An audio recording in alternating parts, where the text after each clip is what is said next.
Okay, I'll mute it. So, people that couldn't hear anything for the first 3 minutes, that is normal. We're starting up the stream. We're going to cast now, and with me is Smarty, also known as the board list winner. Yeah, that's me. Imagine having the highest earning Dualyst 2 player ever together with Abukadani, together with the highest earning Dualyst 1 player ever together in one casting stream at 4 a.m. It's quite something. And on top of that, one of the teams is called after me. Yep. And I found out by through Smarty like a minute ago, Frocus Disciples. Isn't that what we're going to watch, right? Against Natsuya? Yeah, I assume so. Okay. So, the first set we're going to watch, chat, is Nangit and Harpu. They are my disciples, apparently. I didn't know, but I'm flattered. And Natsuyasumi is Kiran and Son, the player formerly known as Sunfucker, but unfortunately he got censored. Tragic. Very tragic. Let's see. I think I remember playing against Sunfucker in Duelist 1. In Duelist 1, they were still called Sunfucker. They got never censored. Yeah. Nice. I don't think they're busy yet, though. Like, I see Nangert online, but they're still sorting out bans, I think, because they need to DM TO to like have them be delivered simultaneously.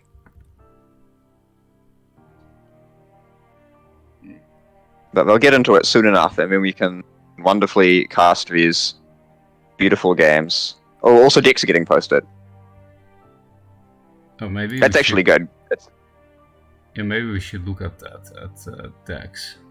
Also, hi Decoy. You are my only fan at the moment, indeed. Where can I see the decks, Smarty? Just in the Discord? In the decks channel, they're being added. Okay. Or at least 3 of them have been. I'm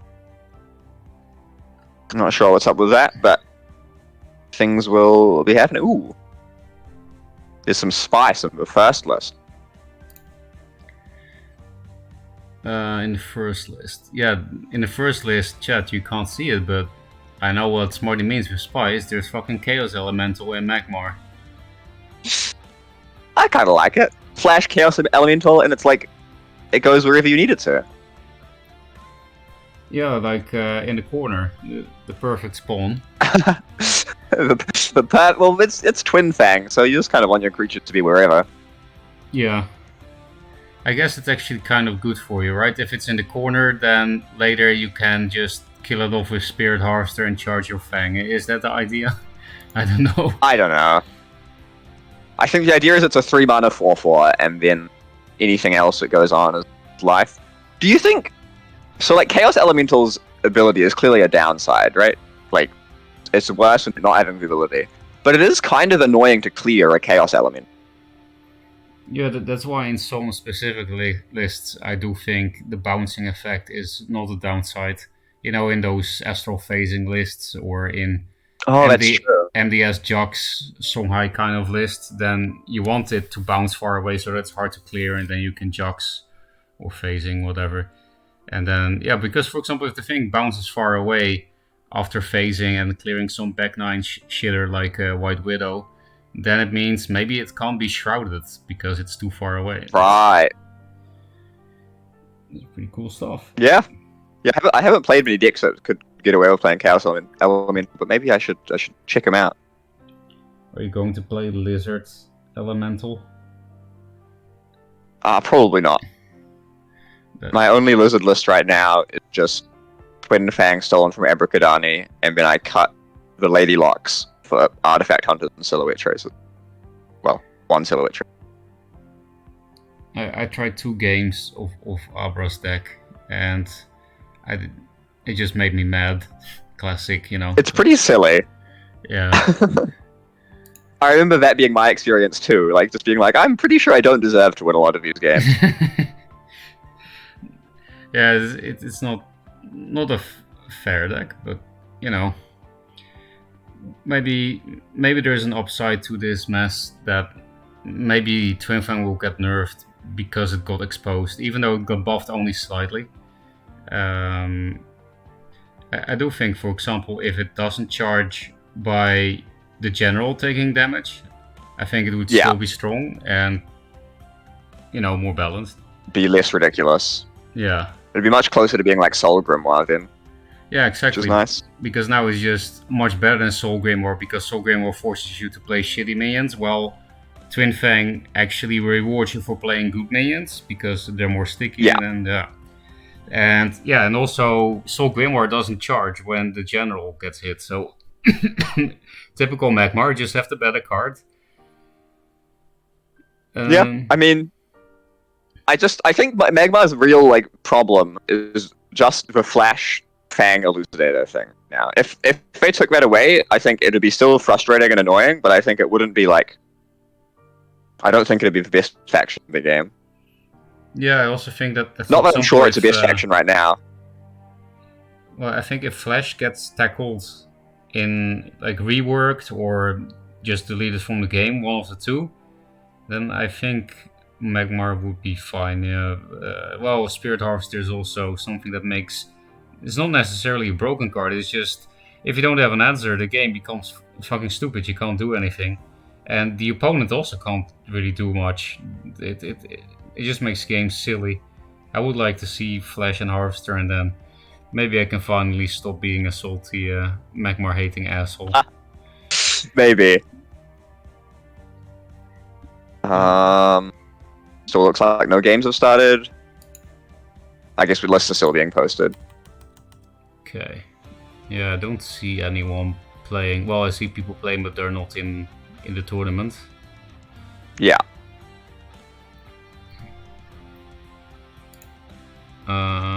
So should we just go do like an overview of who all the players are?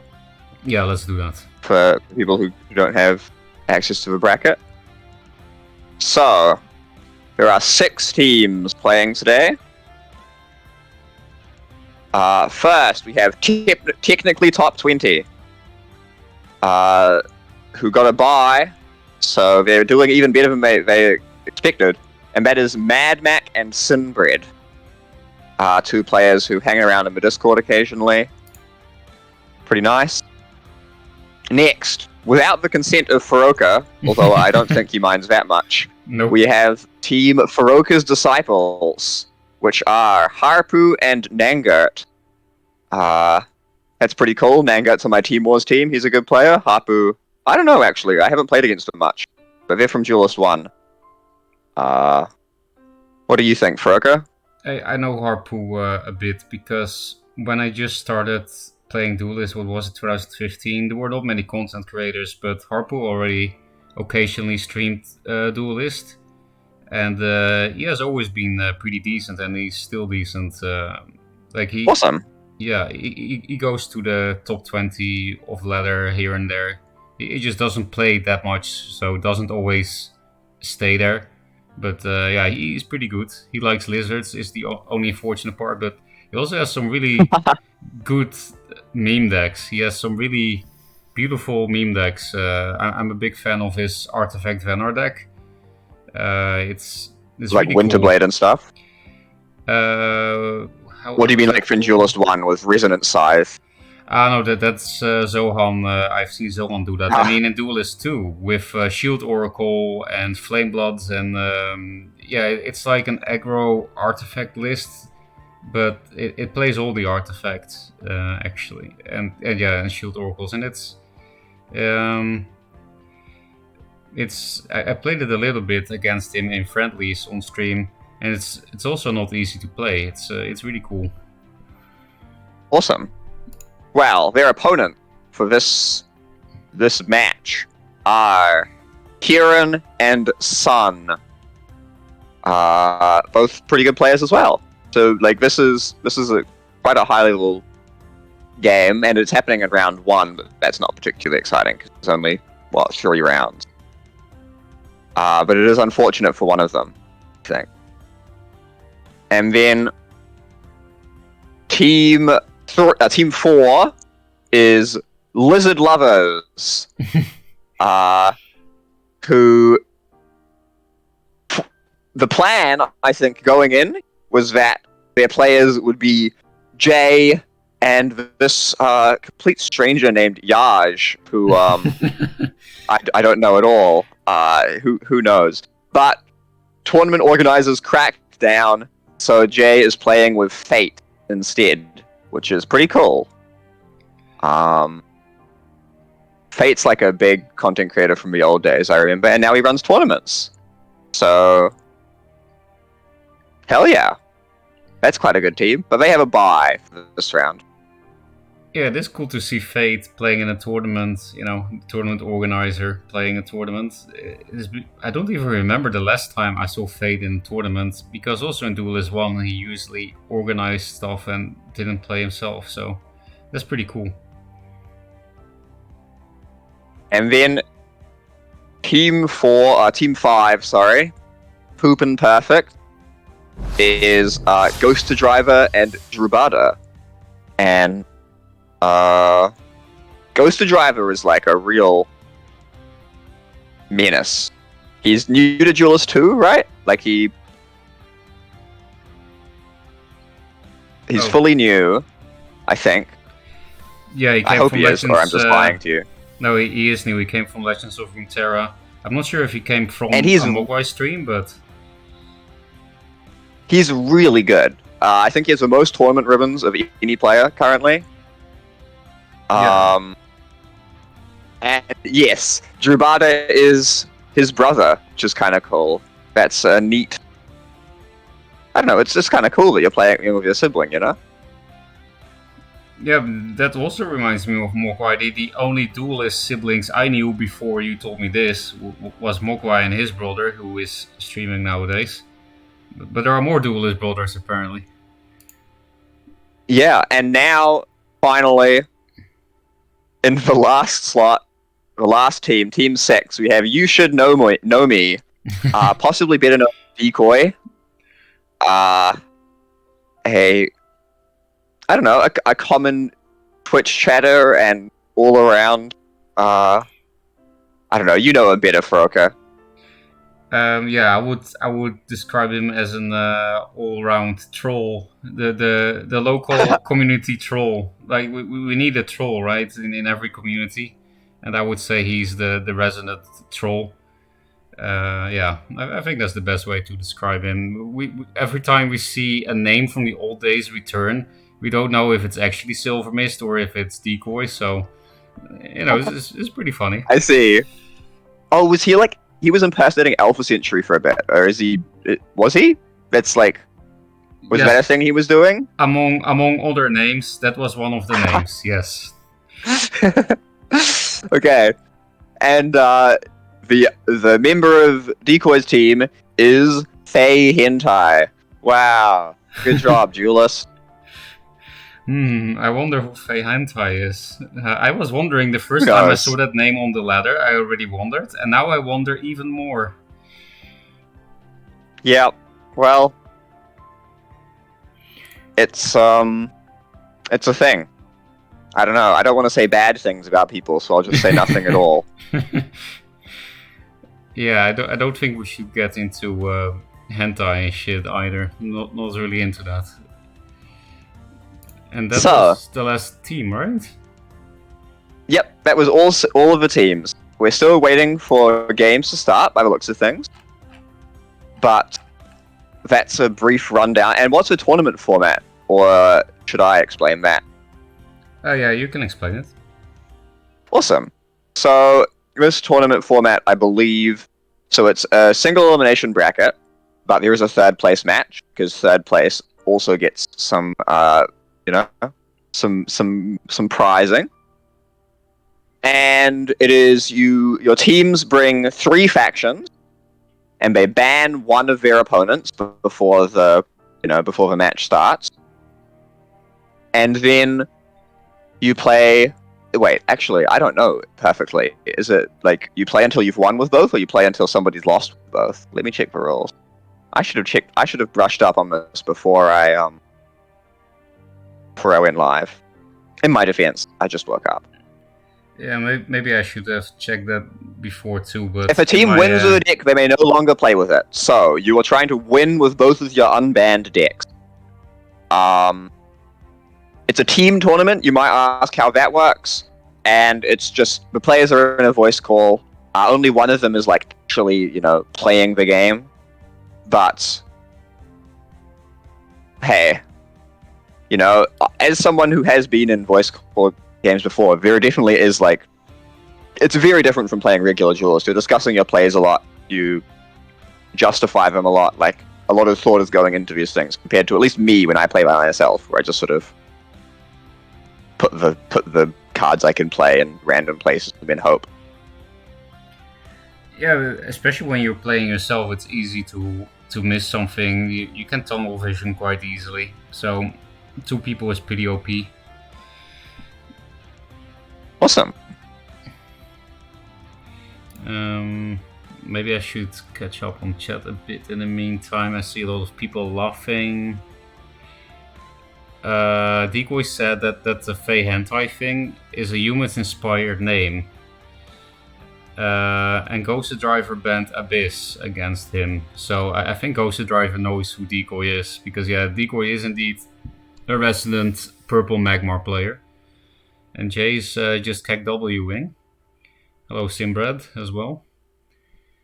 Well, that was chat. That was fast. So if they're still not playing Smarty, then maybe we can talk about the decks. Oh, I do see Ghost Driver playing, for example. Yeah. So I'm going to spectate Ghost Driver, and he blocked. Maybe just find her out the opponent. Oh, well, that's going to make life difficult. I will just message him. Spectators forecasting. So that means I'll be watching Decoy, I think. Yep. So Decoy, you have to unblock this time. Oh, yep. Decoy's also blocked spectators. Yeah, he always has, but he has no choice now. It's in the tournament rules. Also, Decoy, you should probably go out of the stream. Maybe I should... Yeah, actually, maybe I it is against the rules to be doing something like this. But... Yeah, so I think I should go for Decoy, and you should go for Ghost Driver, because then he can't peek, That's true. Good call.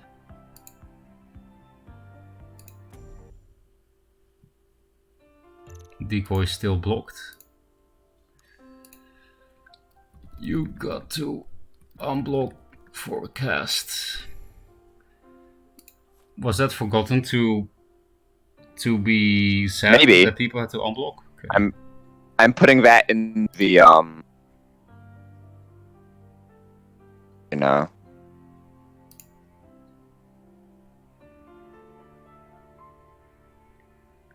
How much delay? Not much, Jay. Hi Harpu, we talked about you a little bit ago. Maybe you were already here, but I introduced you as somebody who already streamed Dualyst in 2015 and somebody that recently made some nice meme decks, like the Artifact Venar, that was hard to describe. Oh, I got messages. You'll be surprised by how retarded I am. Will I? I'm not sure if I will be surprised, Well, I'm getting into game. I'm currently watching it. Okay, so you're watching Ghost Driver, right? I'm watching Ghost Driver. Okay. And I'm watching Decoy, and it's working. Nice. Awesome. So we missed the early couple of turns, but it looks like it was not too many turns. So if you look at the history, it's pretty simple. Ghost Driver played an Iraqi Headhunter. Decoy had a pretty good turn with Snow Chaser Fenrir, although I'm not super keen on playing the Chaser at all, right? Yeah. But then Night Star Assassin hit into the Fenrir, and then the Snow Chaser traded off. Wait, I don't know what happened to the Snow Chaser. It looks like... regardless of being detectives, Decoy is on Flameblood Warlock, as is tradition. And Ghost Driver's on some interesting, like a mid-range Abyssian list, it looks like, with Artifact Hunter, which is kind of a cool piece of tech to find Spectral Blade, because Spectral Blade's so good, and Zenrui. Um, Zenrui in Abyss seems pretty damn weird to me because you have Night Soul. I would rather play Keeper than Zenrui, but I do think Artifact Hunter makes perfect sense because yeah, it's Abyss's best card, right? The Spectral Blade, and you don't have much mid game or early game as Abyss, and then it's kind of like a 6-drop, right? It's because 4+2, it's still one card, so it's kind of like playing a Vorpal Reaver, but less threatening, but better at answering shit, more flexible because you can play it turn 2 and just have a Spectral Blade in hand. I do like that, but why do you think he's playing Zenrui? Isn't that overkill with it's Night a Sorrow? it's a one of you can see in the list alongside. So there's 2 keepers.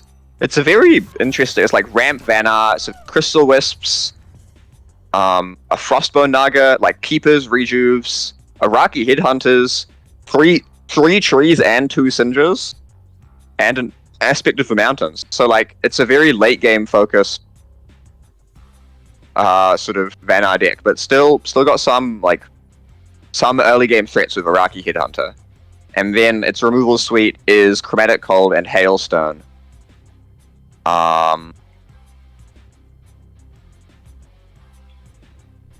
So then it looks like both matchups are Decoy has to win in the first few turns or he loses because yeah, he's just playing aggro against control.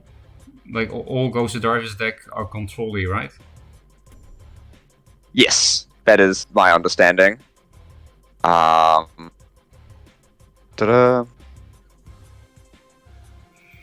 It is pretty funny that Decoy is still playing Abyss, even though he's playing Vannar, but he's still playing it. I respect it. What do you think about yeah, this Naga play though? Because I felt like the best play would be to take center with Fae, and then Naga the Mystic and Face, hit the Mystic and hit the Blood Tier with Primus, because then the tile is yours, and you clear board. Yeah, I agree, but I think that's probably better. This also plays like a little into grass. Does Ghost Driver running grass? That's always a thing you've got to check with open deck lists. He is, so that's a little unfortunate. But still, this is like reasonable for Ghost to clear. I think he's in a pretty good position this game. Yeah, I think so too. In general, anything aggro Vannar seems pretty helpless against Abyss because you just kill yourself while Abyss heals. Like the Flame Bloods and the Nagas, I'm pretty sure Abyss will always finish you off earlier, even though they're not playing aggro or burn themselves. Yes. And Vannar's finishes are, like its in-faction finishes, like Razorback, are slightly less capable of sort of killing opponents who've stabilized than Abyssian's ones are. Like, with Abyssian, you can start slamming Spectral Revenants into the late game to win games even when your opponent has retaken board, whereas Vannar can really struggle to do burst damage like that. They're basically only using neutral tools to do it. Yeah, that's why I do like he's playing Flameblood, because how else do you finish off games with some kind of aggro Vannar? And they're so board based that it's pretty necessary. Does Decoy play Jax, or is he just on a total fast train?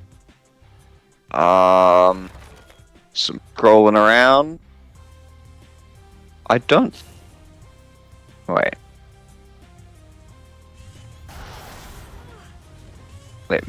Let me see. This one isn't an image. It's like a deck list link. Yeah, no Jackson. Snowpiercers. I like Snowpiercer. That's a card. Yeah, that's a pretty good card, because I do think aggro Vannar is pretty meh, maybe more than meh, just bad. But with Snowpiercer, at least you can be pretty decent against Magmar and Linar. It's a good card against those two in particular. and not bad in the mirror either. And even It is unfortunate that this matchup Snowpiercer isn't quite, yeah, quite what you're looking for. yeah, probably the only time Snowpiercer is good in this matchup is when it's fucking lethal. Otherwise, it's just expensive artifacts against Abyss in general. Even cheap ones. They don't have too much trouble pinging it off. Yeah. So this is really not looking good for Team Decoy. I don't know what's in their hand, but Decoy has Mystic, Lightbender, Tiger, Snow Chaser. So it's only 3,000 damage. He did replace into Razorback, so he could do 5, but he still needs to do 11 more, so this seems just over. Because you don't have Revenant. This looks like the end of game 1. Yeah. How would Vanar, like Aggro Vanar, beat an Abyss with a low curve and heals? I think you would have to I think it's really tough. But yeah. You need Jax. Abyss can also struggle to deal with like trees, but those are all, like those just sort of change your archetype completely, right? Yeah, it doesn't fit in aggro. Neither does Jax, so I do understand why he doesn't have it, but I don't know, it's just how the hell do you win? I don't think it's good against anything, but what is it even good against aggro Vanar? I guess it's okay in a Vanar mirror, maybe? And yeah. I also think it's like comfort, right? So Decoy is a notorious aggro player. I think that's a reasonable thing to say. And then his teammate, Faye Hentai, is presumably, judging by the name, a Vanar enjoyer himself. So, you combine them, you get an aggro Vanar deck, which, even if it's not exactly like optimal to play, is still comfort for your players, which I think is really important. A lot of people will just try like pick up new decks for tournaments, and that is just something I've never been able to do. I really want to like know a deck properly before I want to play it in any high stake thing. Is that your experience, or do you think it's fine to just slam this cool new deck that you think's pretty good? So the 2 big tournaments I won, like the 2 biggest ones, the World Championship and the Wanderer tournament. Both tournaments I played decks that I hadn't played a single time before. I had never even played any mech deck ever, not even as a noob. I had never played mech. They were not my mech decks, they were Jay's decks. Didn't practice even once. I did get some tips from Jay, that helped. And the same shit for Wanderer. I didn't even follow Dualyst anymore. I had quit it for a while. Yeah. And I didn't even know what the new BBSs did, and I didn't have Ragnarok unlocked. But that's a story for another time. How that worked. I got some help from Mason. Yeah. Oh, also somebody died. Wow. Yep. Shadow Nova came down, and thus the game finished. So now that is, well, it goes to driver up 1-0. Do we want to continue watching this set, or do we want to hop over to the Hapu Kirin game, or Hapu Sun game? Yeah, I think that would be cool, because they're my disciples, whatever the pronunciation is. So okay, do you want to watch from their perspective and I'll watch from the other, or? Yep, I think that's good. I'll watch from Harpu's perspective, because he wasn't streamed before, so just to be safe, I'll do it from his side, and you can do it from apparently Sun's side. So Harpu is on Magmar. Yeah, Magmar into Vitruvian. Let's have a look at the list. Because I think there's a very important check for something like this. So Harpu's list is really interesting. It's like obelisks, but with like the full obelisk package. So like windstorms. As well as a Fountain of Youth. As a one-of. It's pretty cool.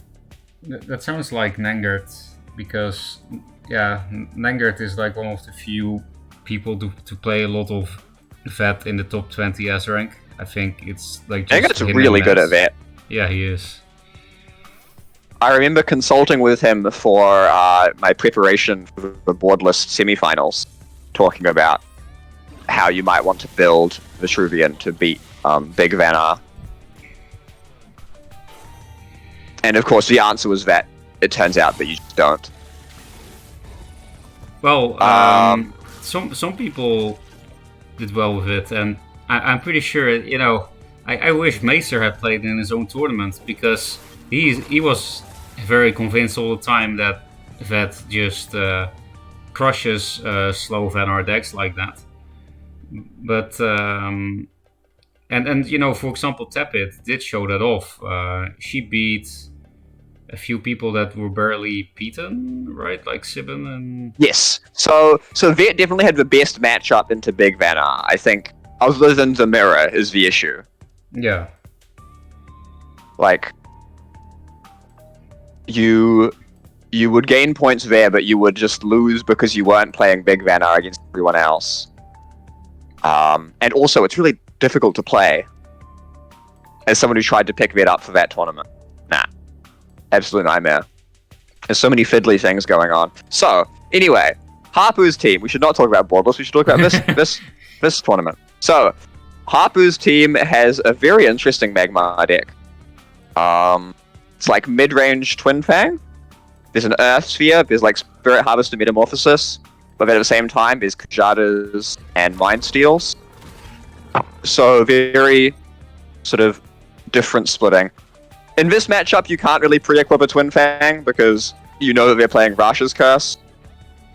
And also only 2 Twin Fangs in the deck, actually. But yeah, I mean, no Plasma Storms means that obelisks are slightly more likely to survive, but still triple natural selection is really tough for them. Yeah, and the rush can also help. Harpu oops, by the way. Yeah, because, getting Mechanical. Because he net selected after punching the Ore Weaver, so he took 1 extra damage. So yep. If Sun has perfect lethal later, then we can say skill gain. Well, yeah, so far this game seems pretty even, right? Like, both sides just sort of doing their thing. Yeah, because if he just drops a fucking Scarab now, he just wins, it looks like. Because Harpu's hand is meta, net select, the Hollow Grove Keeper, Veteran Scimitar, Blood Tier. So he would need 7 mana before he can actually kill. Yeah. I'm looking at the wrong deck.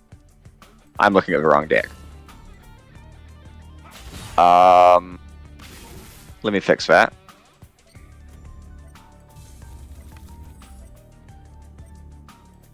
Oh yes, of course. I was looking at Natsuyasumi's Magmar deck, not Harpu's. Oh wait, yeah. So I've actually got them the wrong way around. So let me find the actual Vitruvian deck that's being played. Because I just lied about what was in it. Oh, this is a much more aggressive list. With like Repulsive Beasts, Saberspine Tigers, Frostburn Nuggers, lots of 2-drops. I kind of like it, honestly. Seems very clean. That sounds like a Dragol version of that. Doesn't Dragol play a Naga vet with a lot of 2-drops, and it's a bit aggressive? Yeah, I mean, so I think this list is really strong in this matchup. Like, it's very good at applying consistent pressure.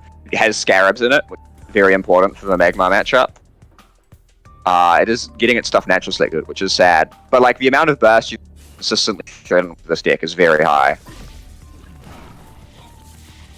So then what do you think about Harper's play here? Because he also had Blood Tear. He could have suicided the entire Primus Fist and Blood Teared the other Orb Reaver, and then he would have taken 0 damage. I personally do prefer this, because normally you will be fine here. But do you think that... Oh, so Vet can't kill you this turn. Sure, yeah. But like... I think I'd be quite worried about getting 2-turn lethal if I didn't have any healing in hand. And he doesn't. He doesn't have healing in hand. Well, there's also the thing of, like, he can still play like he has it, and then Sun might want to respect it, because he doesn't want to risk the game and then get absolutely obliterated if he gets hit by a rejuve, right? Yeah. Like, that's a big risk to take. So, it's not like a huge misplace and not play like this, because in a tournament like this, we know our opponents are pretty good at the game, and we'll correctly assess the risks of making plays. So unless Sun was pretty desperate, I don't think he is. Looking at this position, I quite like Harpu's play. Yeah. Making sure you have board against Vitruvian is really good. Yeah, because if you have board against Vitruvian, like when Songhai spends cards to deal with your board, you're happy. But if Vet spends cards to deal with your board, then you're really winning, because the cards are so bad at controlling a board. And that's why Sun hit face and played the Scarab. It's so unfortunate for him that he didn't have that on the Fireblaze Doomcaster turn, because that turn he could have ran away. That turn he would have, that would have been an absolute blowout. Yeah. This isn't too bad though. It's going to be hard to answer. Like, if they do have Metamorphosis, it'll be their whole turn. It's, you know, like, I think this is still a pretty good position for Sun. Well, if Harpu has really big balls, he could clear the Scarab with Mechanical Fortitude and hit with General, but he also has Metamorph, and those are the only 2 ways for him to clear the Scarab. Well, going to 6 is, like, against this deck, is just, I think, abjectly terrifying. Yeah. Yeah, he goes for the meta play. And Creative Fort nerf here matters quite a bit. It matters quite a lot on 2 drops. Not damage-wise, of course, but yeah. Now Primus Fist dies to General Punch. Not that they want to punch that, I think, because they would be pretty much dead. Oh, especially with Harpu's last 2 draws. Oh. I have bad news. Dead? Yep. Is that bad news though? Because Magmar died to Vet? Maybe that's good news. It's true. So, alright, so game 1 ends with Vet and Team Natsuyasumi taking it against Team Furoka's Disciples. And what do you have to say for your Disciples? I have to say something very relevant to the Disciples. It was actually a skill game, because he had perfect lethal, and they took 1 damage for no reason. Yeah. Oh, good catch. They actually lost to the, hit Orb Reaver first, then net select the Fireblaze. Otherwise, at least they would have had 1 more turn. So, I guess, do we want to watch the next game? Or wait, actually, let me check the match history, because it might be over. They might have won 2-0, right? Because we watched the whole game. Ta-da! Nope, that was game 1. Okay, nice. So let's get ready for game 2. I'll go right into it. Yeah, so at the moment they're not really doing my legacy justice. Wait, Harpu is playing. Who is Harpu playing against? Kieran. They switched names. I need to. Yeah. I need to find Kieran. There we are. Okay, so Kieran is on the Magmar deck I was talking about when I talked about the Magmar deck last time, and it's lying because I made a mistake. So this is the Magmar deck with, like, sort of mid-range plan and Twin Fang. And we're going into the same Magmar deck as last time, which is the Grovekeeper, Vindicator, Sword stuff, with 1 Twin Fang and 1 Elucidator. Interesting. I guess they're playing the Twin Fang combo like how some people played the Fractal Wrap combo, right? Just one copy of all the combo pieces Yeah, minus fatigue insurance. Yeah, exactly. It is pretty nice. I really like Grovekeeper Grovekeeper in Magma. I think it's very strong. I will say only 2 Vindicators with Grovekeeper is a little disappointing to me, as I don't know, a huge fan of the card. The synergy with Vindicator is so high that I'd be willing to play a 3rd Vindy, even if Vindicator has been hit pretty hard by the nerfs. Yeah, in general, I wouldn't play Grovekeeper if not for that combo. I don't think Grovekeeper does that much if it's not rushed out. You need to be pretty ahead to be able to play that without rush, because 4 health. Yeah, the good thing is Magma has a lot of sticky minions that the Grovekeeper can use to protect itself with I'll just give this young Silithar that's been lying around provoke or whatever. It's not necessarily a great set of plays, but it is interesting. It makes the sort of board a puzzle for your opponent to unlock, to unpick, before they can really get things going again. Yeah. And Kieran is a tough turn 1. He doesn't have any good plays? He does, it's just sort of slightly curious what's going on.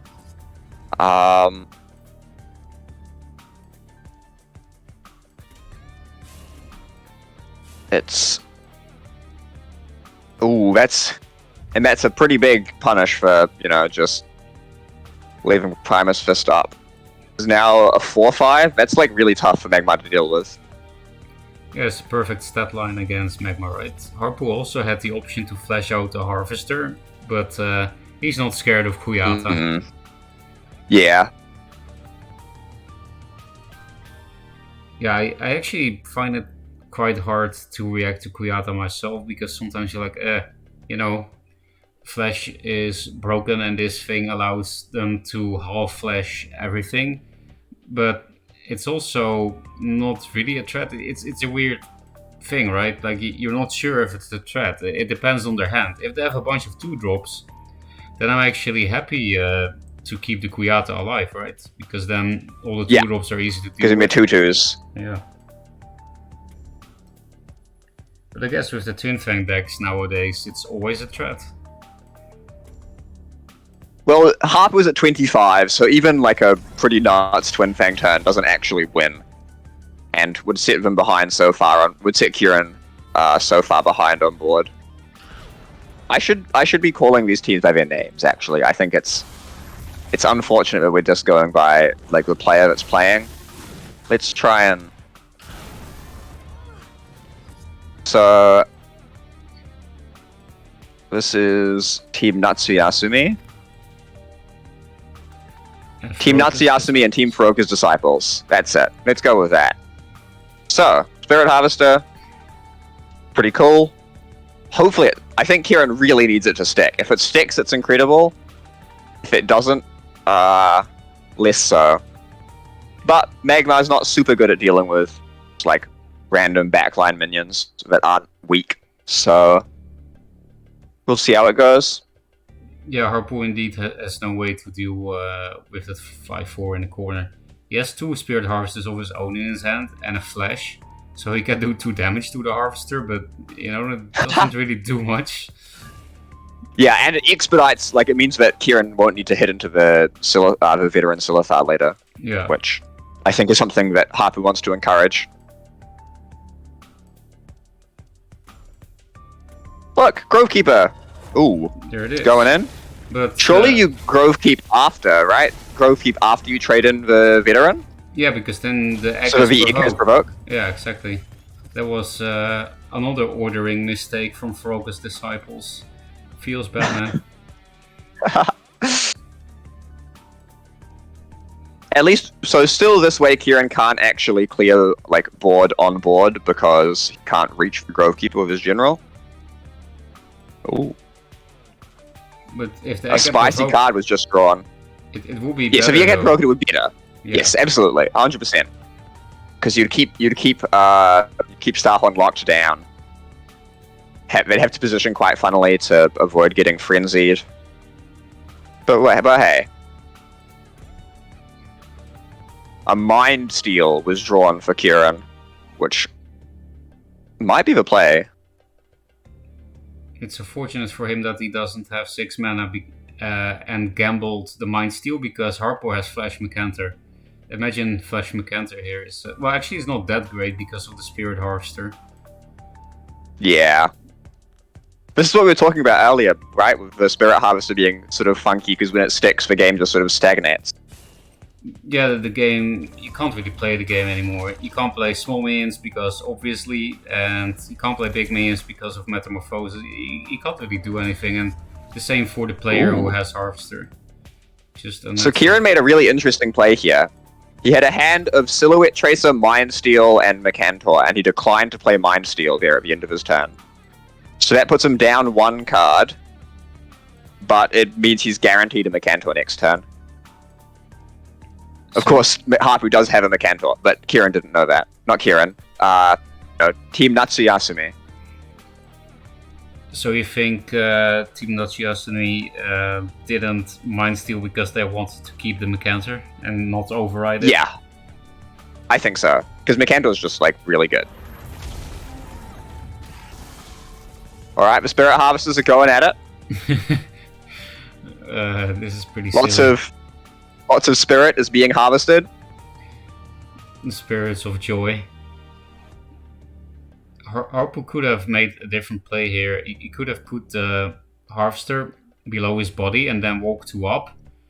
To play around Mecantor. Yeah, exactly. Now Kieran can play Mecantor, and yeah, I guess you don't care too much because the Mecantor dies to Harvester, but still, it's nice if you get... It's still not ideal. Yeah. Also, talking about the one-offs in Harpo's deck, right? He has the Twin Fang in his hand, and he also has a Flash. So only has to find the one-off. We're getting close. Maybe that's why he hit to get. Maybe that's why they hit to get Starhorn down to 15 health, so that they can kill Natsuyasumi with a top decked Elucidator. That will be pretty lucky. Because that combo is exactly 15 damage. Yeah. Thanks to the Elucidator buff. Yep. Oh, the typical Magma play, rope into a good Mecantor. I think, yeah.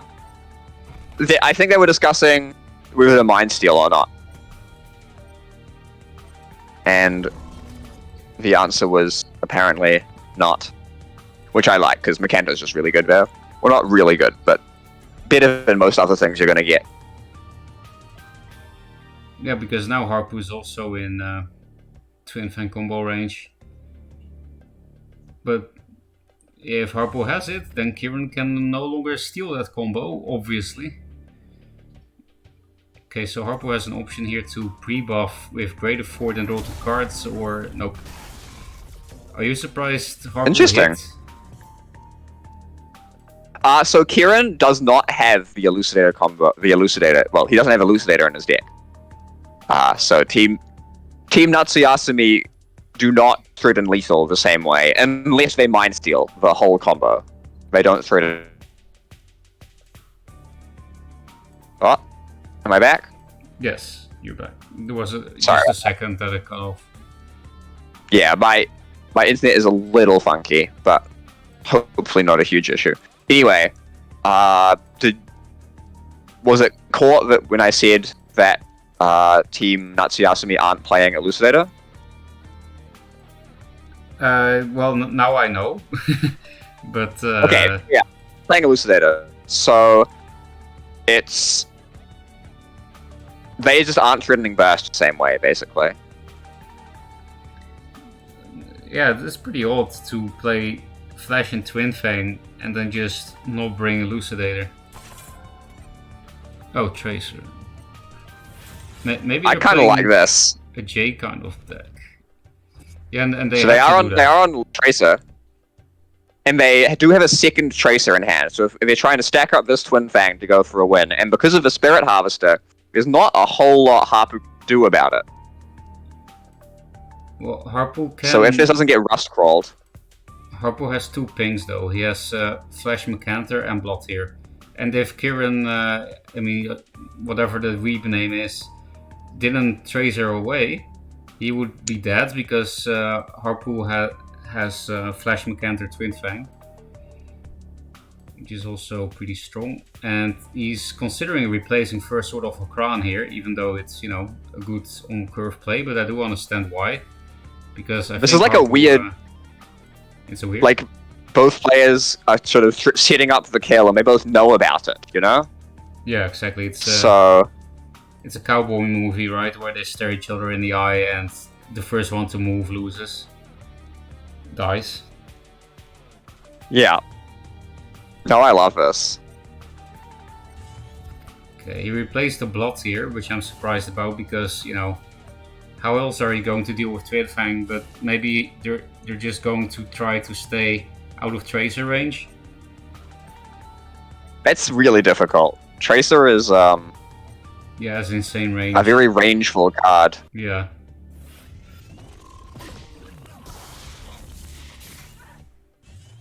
Okay. The sword is actually really good here because it denies a Twin Fang proc.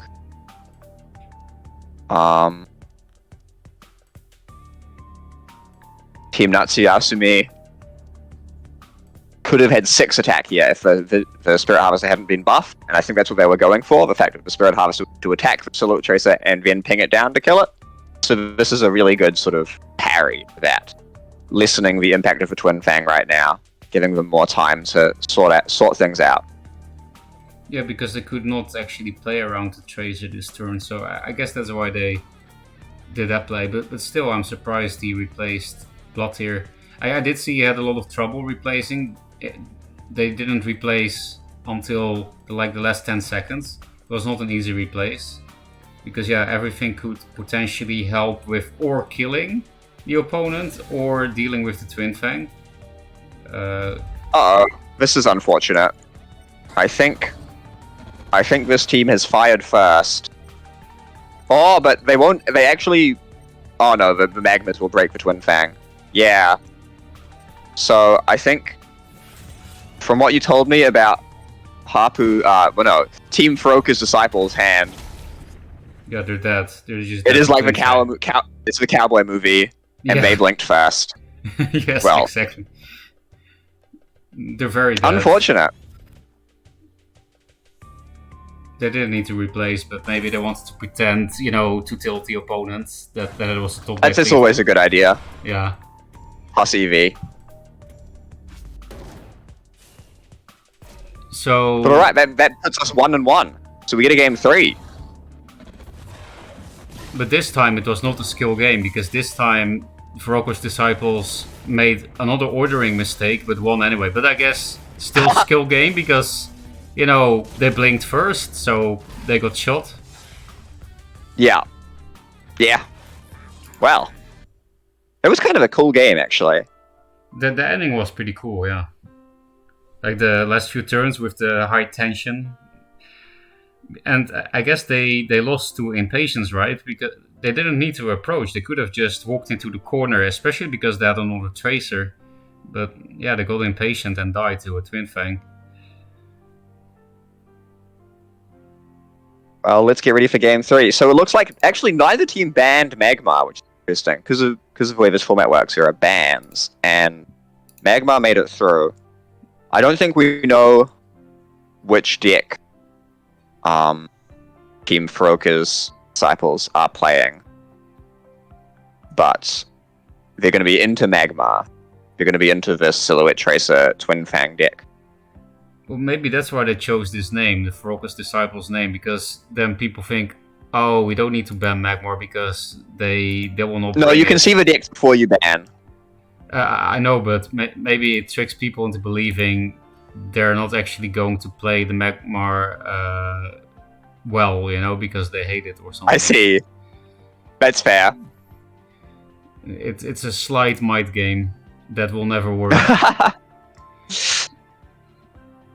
Yeah, I think it'd be more. I'd expect like two really prolific Magmar players to name themselves Froker's disciples. Just tilt you. Oh, Nangert has blocked spectators, and I found out a bit late that they switched account. Block Okay. spectators. Well, I can get into game. You Austrian ostrich. Wait. Can I? So it is Nangert and Kieran. Yep. I hope Nangert will actually read the message on time and not have me blocked forever. So we're still in Mulligans. Mulligans have happened. It's Vitruvian into Magmar. It's a flip of the round 1 matchup. I think I want to see that. I think I'll just look from Kieran's side together with you. Okay. I can hop off and then get ready for when Nangert is... When he unblocks? Yeah. Okay. Oh, Kieran could net select the Orbeaver, which feels super bad, but you do risk otherwise you the get Scarab. Yep. Yeah, exactly. Oh, yeah, this is a really strong turn 1 play from Vitruvian. It's vulnerable to like Flash Harvester and nothing else, basically. And Magmar especially hates it because they don't have a clean way of dealing with the thing that is threatening to be ramped out on 5. Sorry, I was distracted by Neger's message. He said that I was not good enough to watch his games and I should watch Jay instead. Jay unfortunately has a bye, I think. Yeah, he does. But could you repeat what you said about the Orbeaver opener? So Orbeaver is only really vulnerable to like Flash Spirit Harvester, right? Yeah. And it's especially good against Magmar because Magmar doesn't have any clean ways to deal with the Starfire Scarab when there are 2 1/2s on the board. Because even if they play a minion like a Healing Mystic, that will now turn off their natural selection. Yeah, and there's going to be no way to kill off the old Mystic, so Starfire Scarab just wins now. Unfortunately, there is no Scarab. Well, I guess fortunately, we want this game to keep going. There is no Scarab. Kieran does have double net select, so even if they did have that high roll, they could, if they really wanted to, which also feels bad, net select their own Mystic after hitting an Orbeaver with it, and then net select the Scarab, skip turn, get rid of 2 net selects, yeah. Yeah. But now Nanga has like the fun decision of just, let's play a Portal Guardian. It gets big, which is good. Hopefully. Depending on what gets drawn. Ooh. He just needs a 2-drop. I really don't... Oh, no. I guess I kind of do. But yeah, no 2-drop is unfortunate. Yeah, because now it's going to be net selected. But yeah, they really need to draw a 2-dropper. It was just not a great setup. They could have played Portal Guardian plus Fireblaze, but that still leaves the Portal Guardian with 1 attack. I guess with Fireblaze then blocks natural select. Wait, because they could have taken both mana tiles they just instead of playing First Wish. They just chose not to play the Fireblaze? Yeah, they played a First Wish instead, which seems... I don't know. Not a fan of that one. Yeah, I would have gone for maximum pressure too. They can see there is no plasmas in their deck, and even if they did, it's still at 4 mana. There is no plasma. Yeah, right? Unfortunately, Magmar cannot. Yeah, Magmar cannot flash plasma. I'm pretty sure there aren't. Oh, that sounds disgusting. If Flash was like Mana Vortex and minions in one. Yep, that'd be beautiful. I can see why it's not.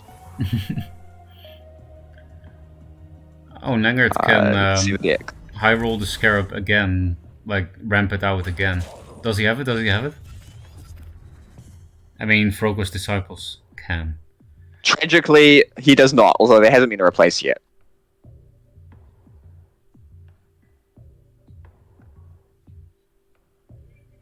Skill replace? Nope. Nope. I would Still like an alright turn, I think. they have a 3+2. Yeah, it's vulnerable to like. Yeah, I don't know how to position with Vitruvian, so I'm kind of lost in like where I would put my obelisks.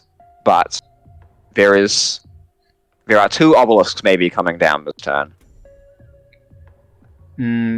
I think a good location I see is diagonal backwards the top Orb Reaver. Like you kill the Oh, yeah. Mystic with that, and with Xerix, your Xerix goes to the Orb Reaver location, and then you put it to the side of the board diagonally behind you. But then the other obelisk is a bit more awkward if it's 2 obelisks.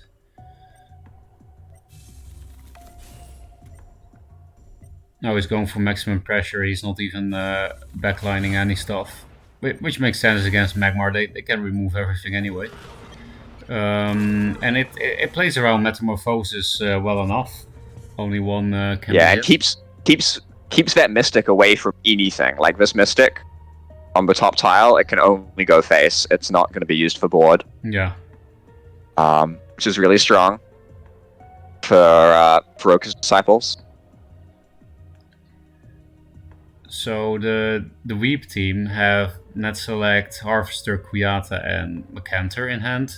I would definitely replace the Kuyata first, but so far they didn't do that yet. I personally don't see what Kuyata could do. Yeah, they replaced it.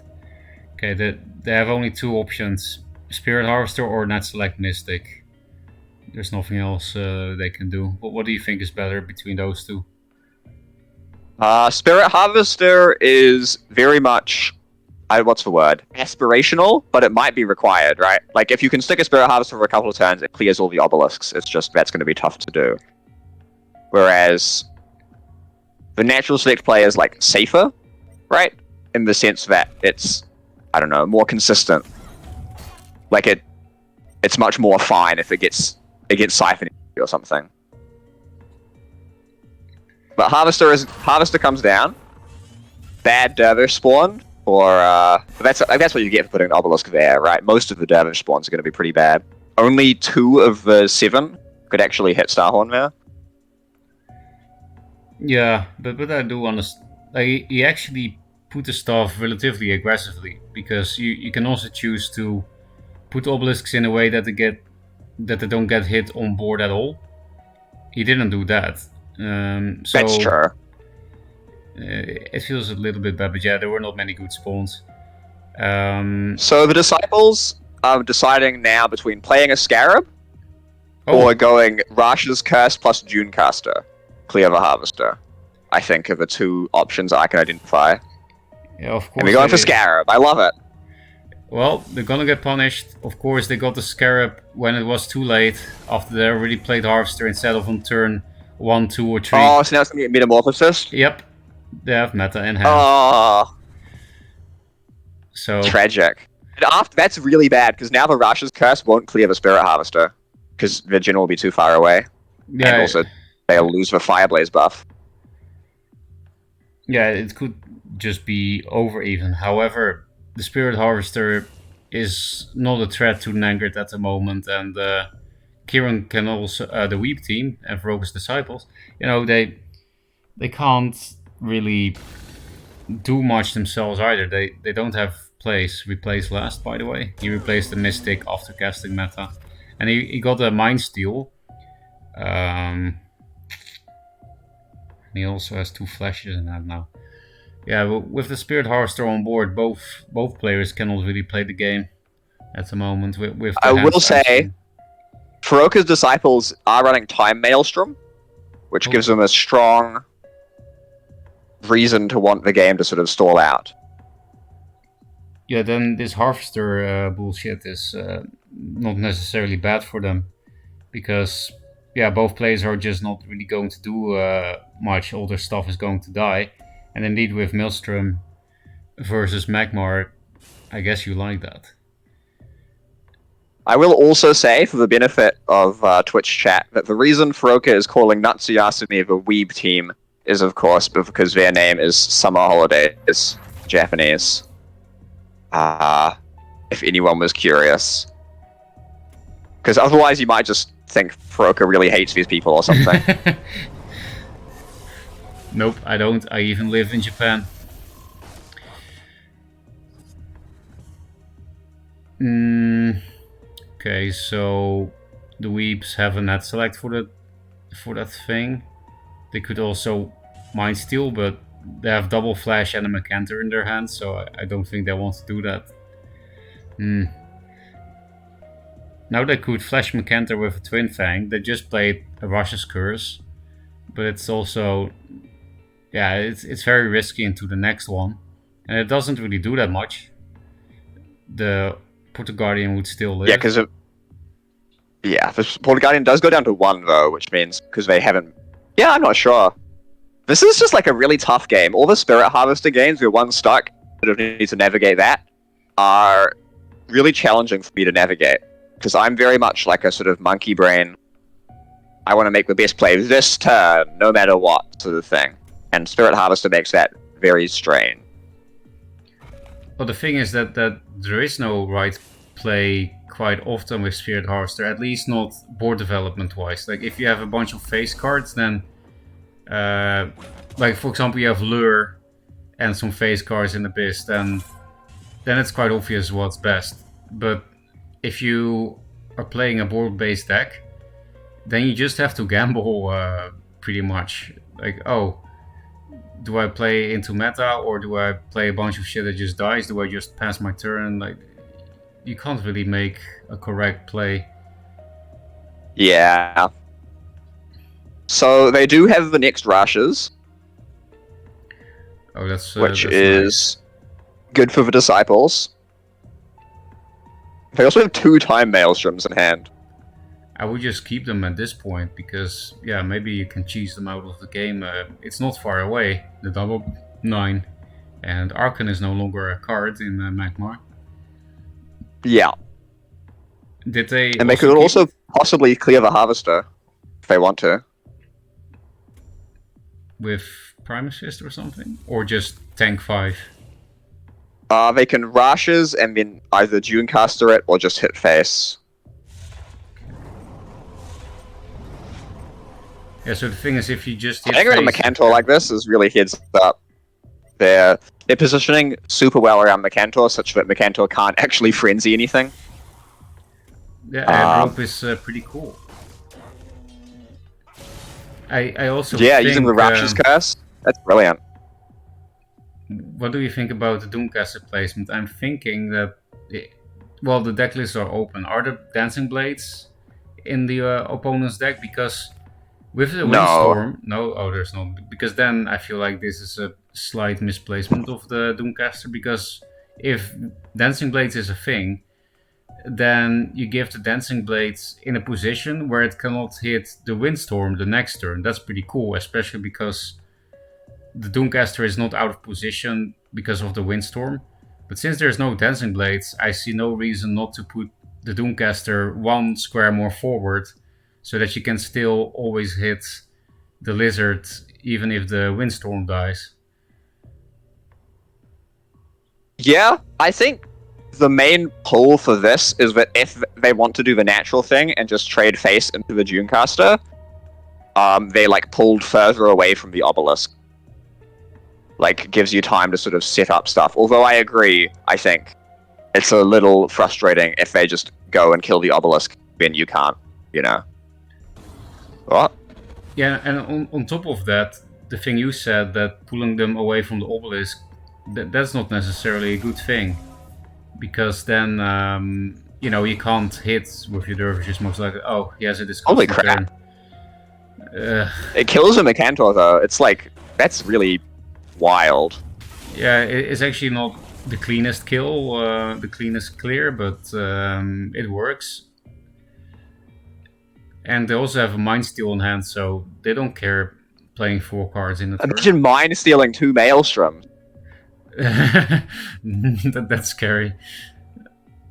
You know, so that might happen. You're dead. Yeah.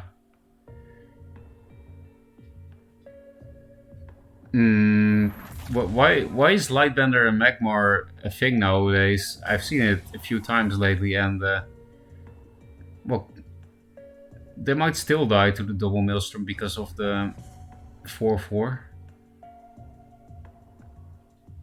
I'm really surprised if they replace that. They were going to replace a Rejuvenator, even though they have a good Lightbender Rejuvenator player. They also have Mindsteel and Young Scimitar in hand. Huh. Yeah. I would definitely replace the Young one. I agree, but yeah, this game is just hard to navigate, I think. Yeah, because of the Harvester, right? It makes things very, very strange. Okay, he did actually replace the Rejuvenator instead of the Young Scimitar. I wonder why. That's scary, because that opens up the double time Maelstrom to be, like, much more likely to be lethal. Yeah, definitely. The only problem is that the Rejuvenator can only hit once because of the Spirit Harvester. Wow! Have you heard of this wonderful card called Fountain of Youth? He actually has double Maelstrom with Fountain of Youth? The one he does. Wow, that's a gold hand. I love it. Yeah, because Fountain of Youth is fucking insane with Maelstrom. Oh, he just Mind Stole and found out that he has this hand. That's funny. Yeah. And because of that, he can still draw 2 cards at the end of turn because he drew a 0 mana spell. That's a bit sad for my disciples. But yeah, maybe they can just kill the opponent now. I think they've got to try and assemble lethal, alright? They're getting 3 turns in a row. If you keep the Fountain, that's 8 damage from the Rejuve and 4 damage from Xerix. So they just need to find 4 damage for the last turn. Yeah. Alternatively, you can Fountain the Portal Guardian and try and set up like a big board to use it to clear. I think those are what they're considering right now. They did play 2 Rajas. Oh, but doing it, no, walking like that. I don't know. He's Undispelling the Guardian? Because I guess it... I don't know what will set up more damage. Like the Fountain of Youth on Rejuvenator is always 0 mana 4 damage, right? But on the Portal Guardian, every minion you draw is 1 damage. So you need to draw 4 minions for it to do the same. 4 minions that you can play after the double Maelstrom to do the same damage as Rejuvenator. But you do have Orb Weavers and Primus Fists in the deck. So I'm not sure if this was correct on dispelling the Portal Guardian, but maybe it's also like a middle ground. I think it's better if you're clearing. Yeah, that's the thing. You don't need to commit. Although they didn't need to commit this turn, because they have 5 cards in their hand. They could have waited for the first time Maelstrom draw before deciding which one to Fountain, because it doesn't matter right now, right? Yeah, that's a very good point. They should have definitely kept that for the turn after. The only time you wouldn't do that is if you also replace a Dreamgazer in the same turn. I wish there was deck space for that, like Fountain of Youth, Dreamgazer, Portal Guardian, Time Maelstrom deck. That shit sounds fun, but yeah, that's not what we're seeing here. But you're right, they should have just waited a turn. And now Rejuve is not even going to hit face. Can't hit, yeah. And they also know that they have to face 2 Maelstroms themselves next turn, so they are on 3 health now because of the general hits from the Magmar player. Yeah, this is scary. They would have had lethal as well with the Rejuve play, looking at their hand. Actually, no, they wouldn't have, because Rejuve is not a dervish. Oh, they would have now. They top deck a Star's Fury. Wait, is this just lethal? I think so. Because Portal Guardian Game of the Scale! Nice. I was going to say, I think they misplayed. I think they should have seen it coming, that with double Maelstrom you're so likely to find... Because you'll kind of get 6 more cards with the replaces. You're so likely to kill them. I felt like they misplayed, but I guess never punished, because they just... they also undispelled the right target, because they just knew they would get Star's Fury, right? Although Stars Fury was still lethal even if they just hit with Rejuve instead. Yeah, true. Yeah, you don't get bonus points for killing them harder. But Yeah. that is the end of round 1. Well, pretty cool games, actually. Yeah. So, let me refresh the bracket. So, Furoka's Disciples beat Natsuyasumi 2-1 with some really interesting games. Good on them. And the Poopin' Perfects, that is Ghost Driver and Bro, beat Omega LOL 56 players. So, now we have, in the top 4, we have technically top 20. That's Max and Bread against Furoka's Disciples, who we just saw. And we have Lizard Lovers, that's Jay and Fate, against the Poopin' Perfects, Ghost Driver and Co. I shouldn't say Ghost Driver and Co. That's not very fair to Ghost Driver's brother, Drew Bada. And yeah. Are the games being played right now? I will check if I see any of the people just... Jay is still offline even. Fate is online but not playing. Okay. Yeah, nobody in the tournament is playing right now. Alright. So we could watch a replay together to stall. Yeah, let's do that. The decisive game. Oh, by the way, don't say the result. I'll block the screen for the viewers. Okay. And I'll go into the match history from Decoy's side. Alright. And I'll click the last match between them. Wait, why did I block the screen? We just said the results. Well, oh, yep. Oops. Sorry, guys. Oh, well.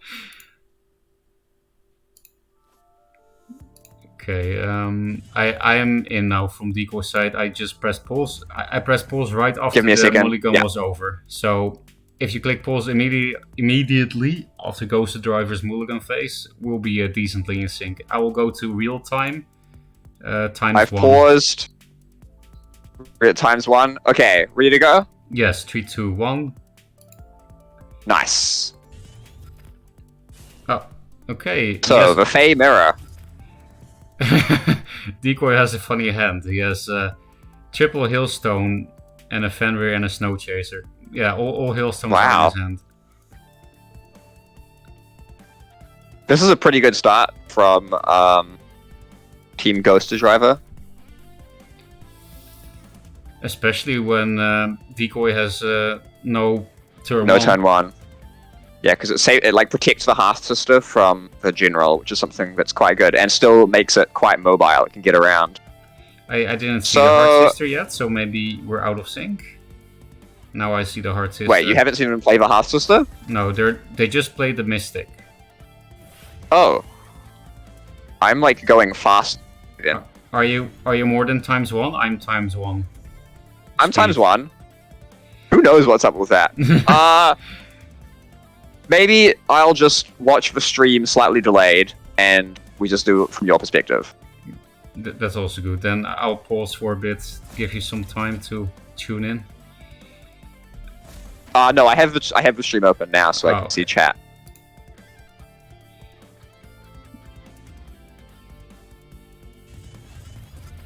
It's quite unfortunate. But yeah, Fenrir Snow Chaser is a good recovery, right? Yeah, even though Fenrir is nerfed, in this situation it's actually a buff. In this particular board state, it's a buff. Absolutely.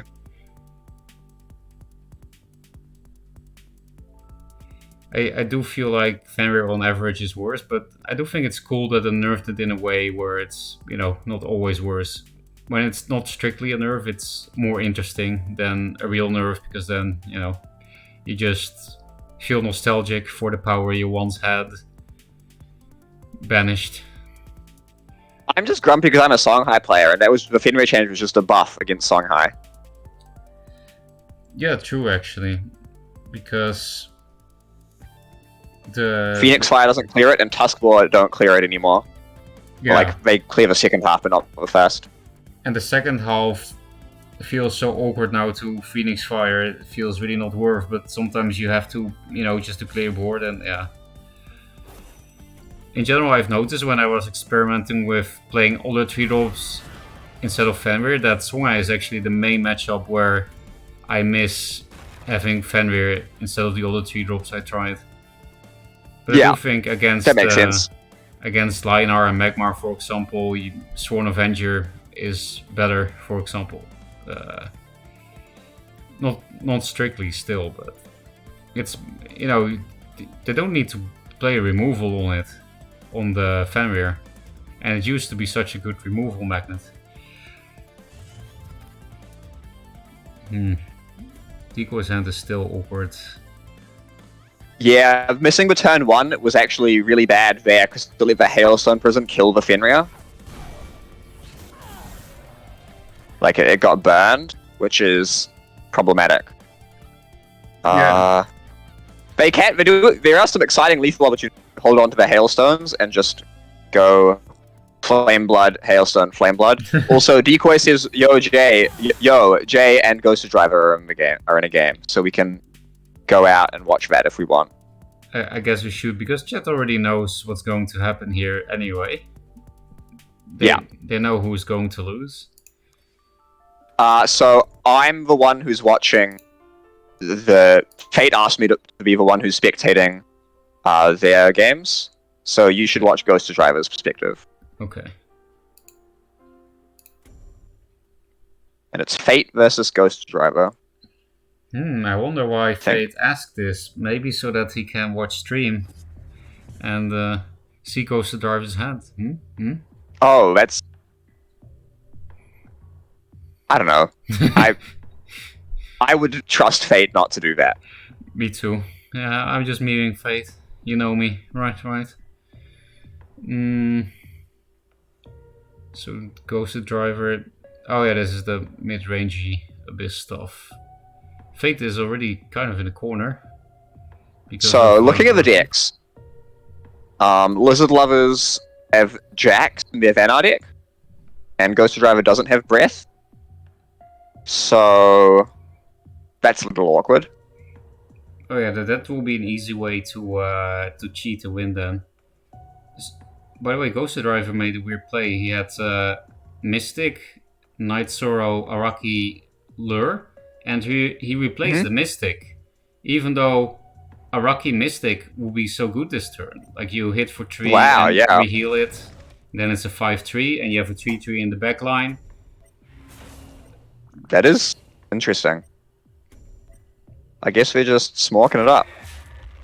Yeah, but the thing is that the Mystic play actually sets up more damage potential. Well, it depends on what Fate has, right? It's just that the Araki that just did 3 damage will be at 3 health.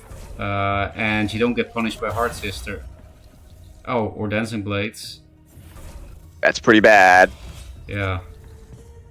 So the Lizard Lovers deck is actually really interesting. They're on triple Rust Crawler, and they're playing triple Lady Lock as well, alongside Flash Freeze and then a top end of 2 Jacks and 2 Grove.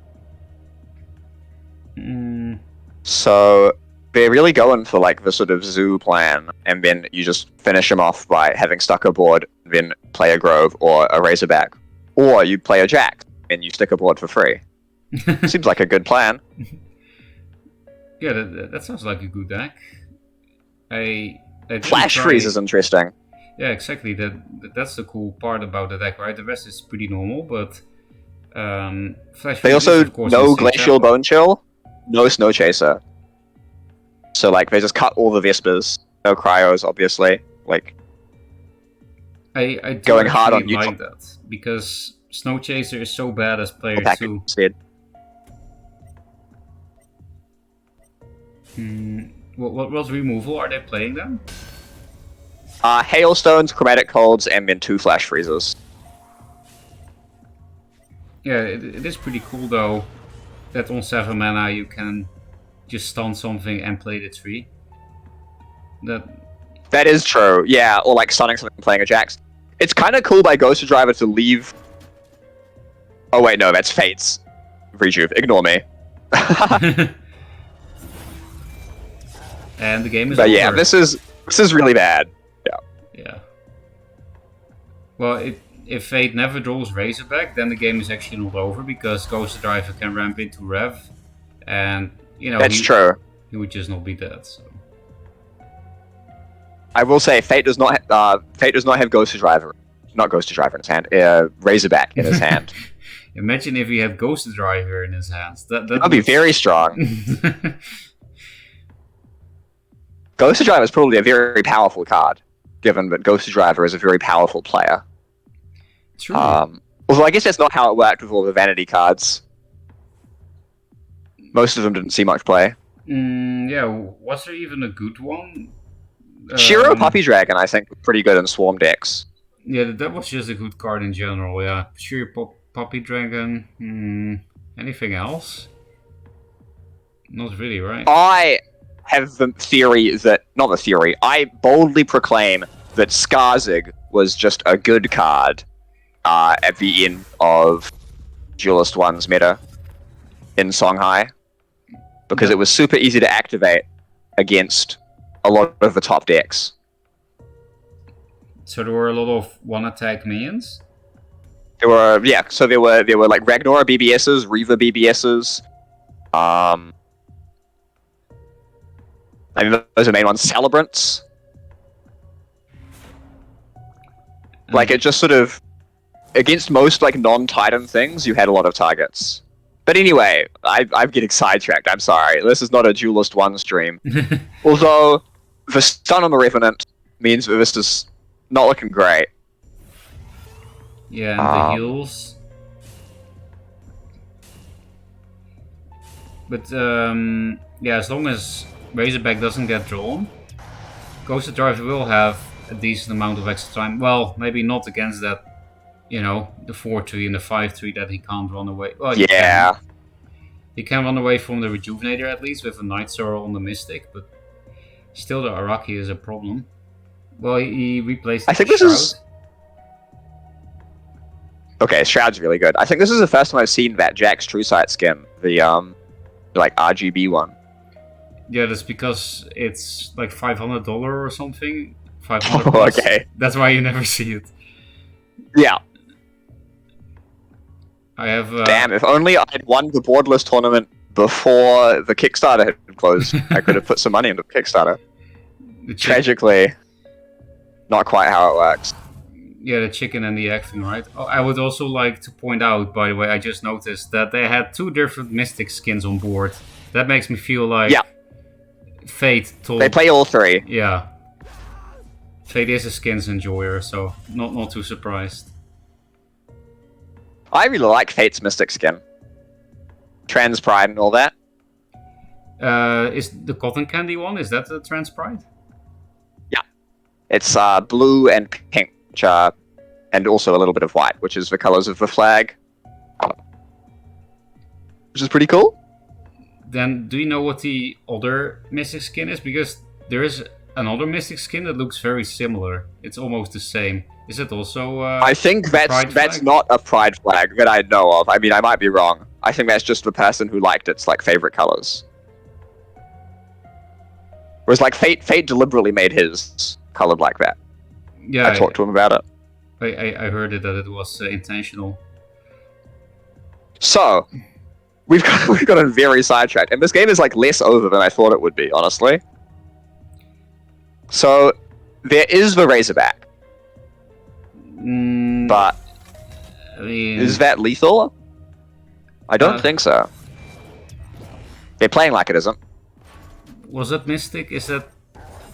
No, that's already active, the Mystic. So that was 3, 6, 9, 12, 16, 17, 18. Yeah, it was off. I don't know... Well... Oh, it was 1 off, because they also had Chrome Cold. Yeah. But then maybe they missed lethal because they could have hit a minion with the general and Chrome Cold another minion to unblock the Rejuvenator. Oh. So I think they missed lethal. Yeah, well, it's not going to matter. Yeah, because Ghost Driver doesn't have a whole lot of damage in hand. He has Nova Grasp, that's it. And there's nothing to grasp next to Fate, so... In general, Fate played perfectly around Grasp most of this game. Yeah, like Grasp's alright here for staying alive, but staying alive is not winning. No.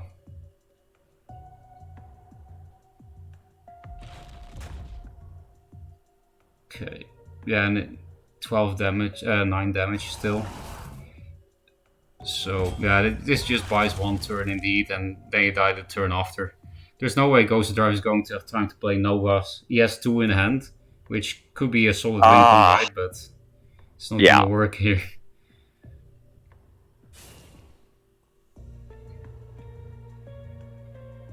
I wonder if that was lethal. So I'm pretty sure it was. Yeah, right. Because I didn't spot the rejuve play, but if it's like one off with Chromatic Cold face rather than turning two damage twice into 6 damage with the rejuve, I think pretty solidly. I can also just remember it. I think there were 3 Jaxies. That's 9. There was a Mystic. 13 Dispelled Araki. 16. Wait. 22 then with the rejuve. Assuming you can use like the general hit, right? Yeah. So. Yeah. Oh well. Doesn't matter. They got there. Yep. Got a big tree. Another card that Abyss really doesn't like dealing with. This matchup is just really tough, I think, for the Abyssian. Like, they've got Jax, which you really, really struggle to beat. And even if they don't Jax you, they're still quite good at applying pressure in ways that Abyssian can struggle to deal with. Yeah, as Abyss, you... If they play into Grasp, you can do it, but... Yeah, exactly. If they don't... Or you need to play something way faster than this, like something that doesn't rely on Revs and Novas, just, total face monkey kind of list. The emote. I think Jay might be playing. I know he loves that emote. He loves the Mystic emote. And it's like the emote that just says, I know I won. It's very rude. It is, but it's also pretty funny. So here... they are one-off lethal with a Chromatic Cold in hand. 3, 4, 5, 6, 7, 8, yeah. Just replace into Just lethal? Kidding. Yeah. They did. Classic. I mean, yeah, this game was very over. Yeah. Because even if they didn't top it's that hard to lethal, cast a game like this. Because it's so over, right? Yeah, it's hard to get excited, you know? Because there's, like, with the time maelstrom stuff, there's, like, exciting points where you're like, oh, is this lethal, oh my god, it is, wow! Whereas that is like, oh, they play Jax, and that's probably a game, but, like, not necessarily 100%. And then the game ended because it was probably over, and then it became truly over, you know? Yeah, Jax is a bit like Zenrui, that in some matchups it just steals games. Oh, right. They're already in the next game. Oh shit. Good on them.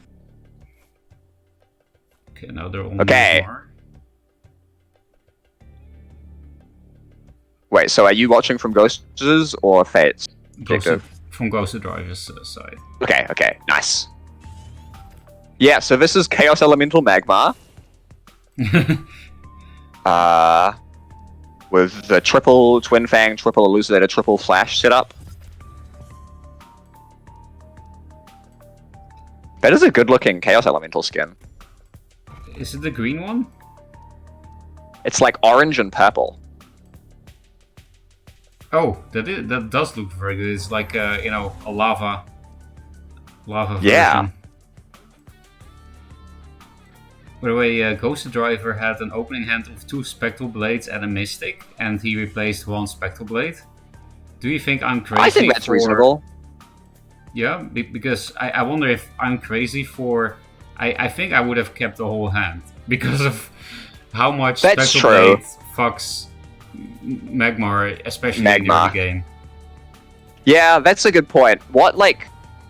So what list are they on? What are you looking to replace into? Ways to deal with Twin Fang, I guess, right? Like Blood Tears and Void Pulses. Yeah. They also... I think those are the main ones. They only have 1 Blood Tier and 3 Void Pulses.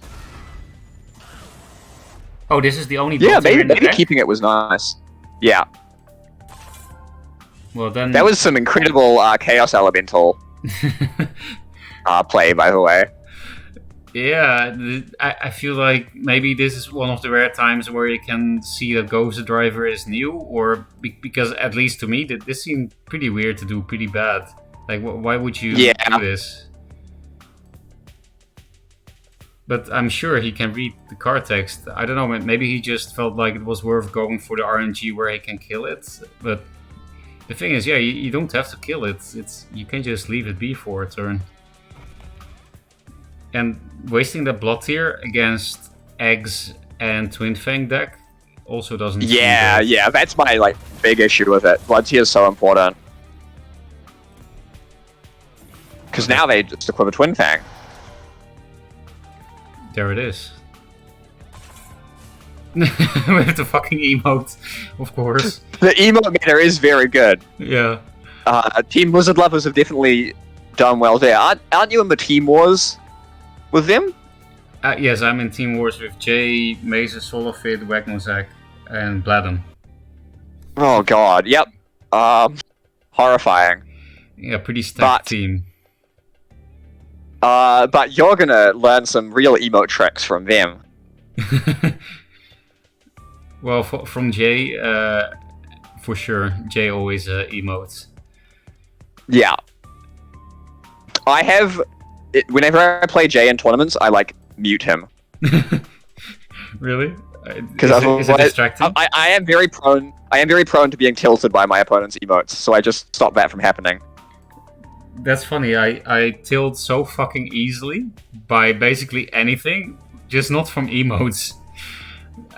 They just make me laugh. I don't know why. I get fucking tilted if people play a Healing Mystic turn 1 as Magmar in a tournament. So I don't know why I'm so okay with emotes. Yeah, I guess just because it's funny to me. That's fair. I mean, I think that's probably better. Okay, so I kind of like this. Banking the grasp. You are just dead to random elucidator stuff, but they don't have it. I like getting back another grasp so that they can't really put things near their general, or their Twin Fangs will start falling off. It is risky, but I do agree that, it's probably the right play, because what else are you gonna do? He didn't really have much else of a play. The other plays were running away and playing 2-drops, which is an option. Yeah.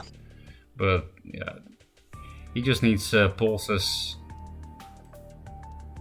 It is true. You would definitely much rather Elsuin avoid Pulse, but without that luxury, here you are. Yeah, imagine if you could play a 2-2 card for that, Heaven's Eclipse or something. Would that be? I like to think about that, card X in another faction. Heaven's Eclipse in Abyss is maybe, I don't know. Songhai spells are better and burstier usually, but I'm pretty sure Heaven's Eclipse could be more broken in Abyss. I don't know. It could be very funny to just play a deck with some Heaven's Eclipses and Shadow Novas as your only spells, and then. Oh, that's how you break it, of course. So that you don't have to play shitty fast cast. You just play Heaven's Eclipse with Novas and opening Gambit minions with Keepers to control the board, and you just play one Heaven's Eclipse during your game, and you have triple Nova for the end game. Yeah.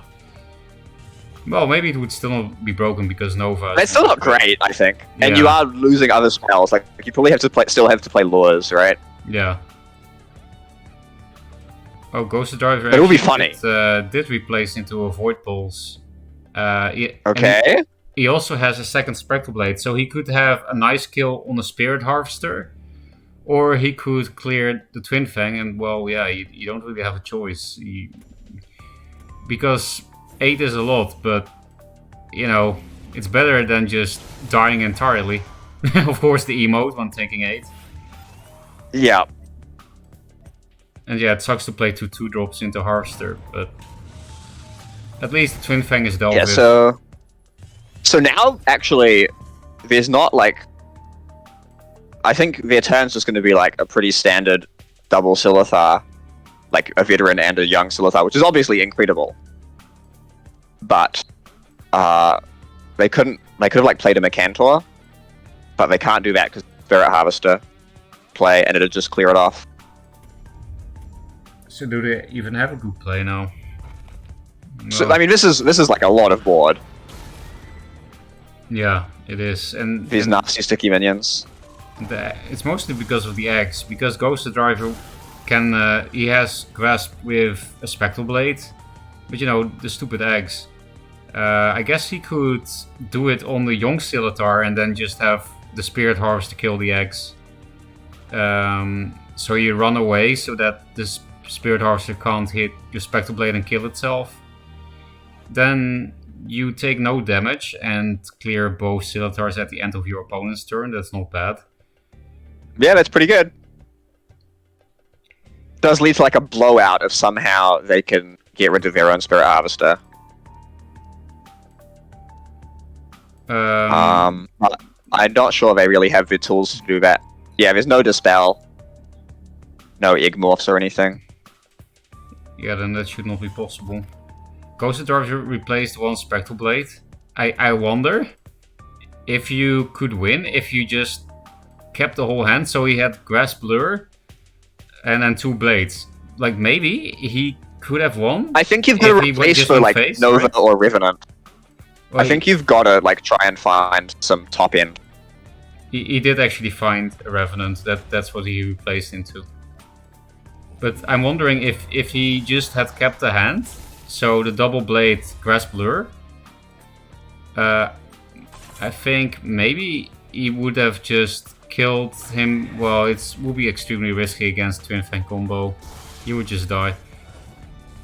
Also, what do you think about Spectral Blading before compared to after the hitting the Silithar? Would you rather have 1 durability on your Spectral Blade or 2 health on your General?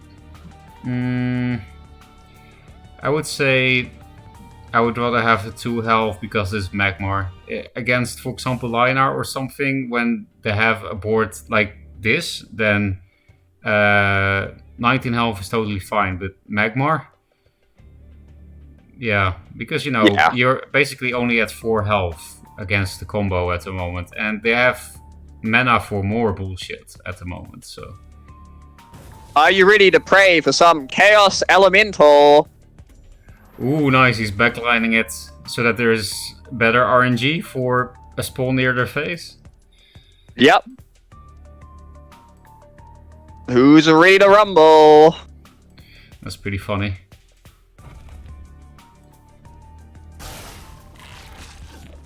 Nope. That's like the one tile on the board that is worse. Yeah. That's actually pretty impressive. Maybe this is also a reason why he's playing Chaos Elemental, so that when your Spirit Harvester gets lured, you can do this kind of fun play. That's true. That is very cool.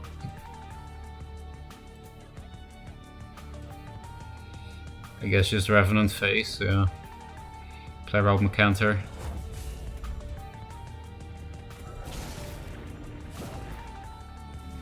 Couldn't really play around Dancing Blades. I actually don't know they're playing Dancing Blades. Is Jay and Fate? Let me check.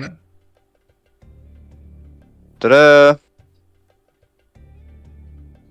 No Dancing Blades, so no need to play around it. Oh, okay. So this turn is tough. They can Metamorphosis to clear the Revenant.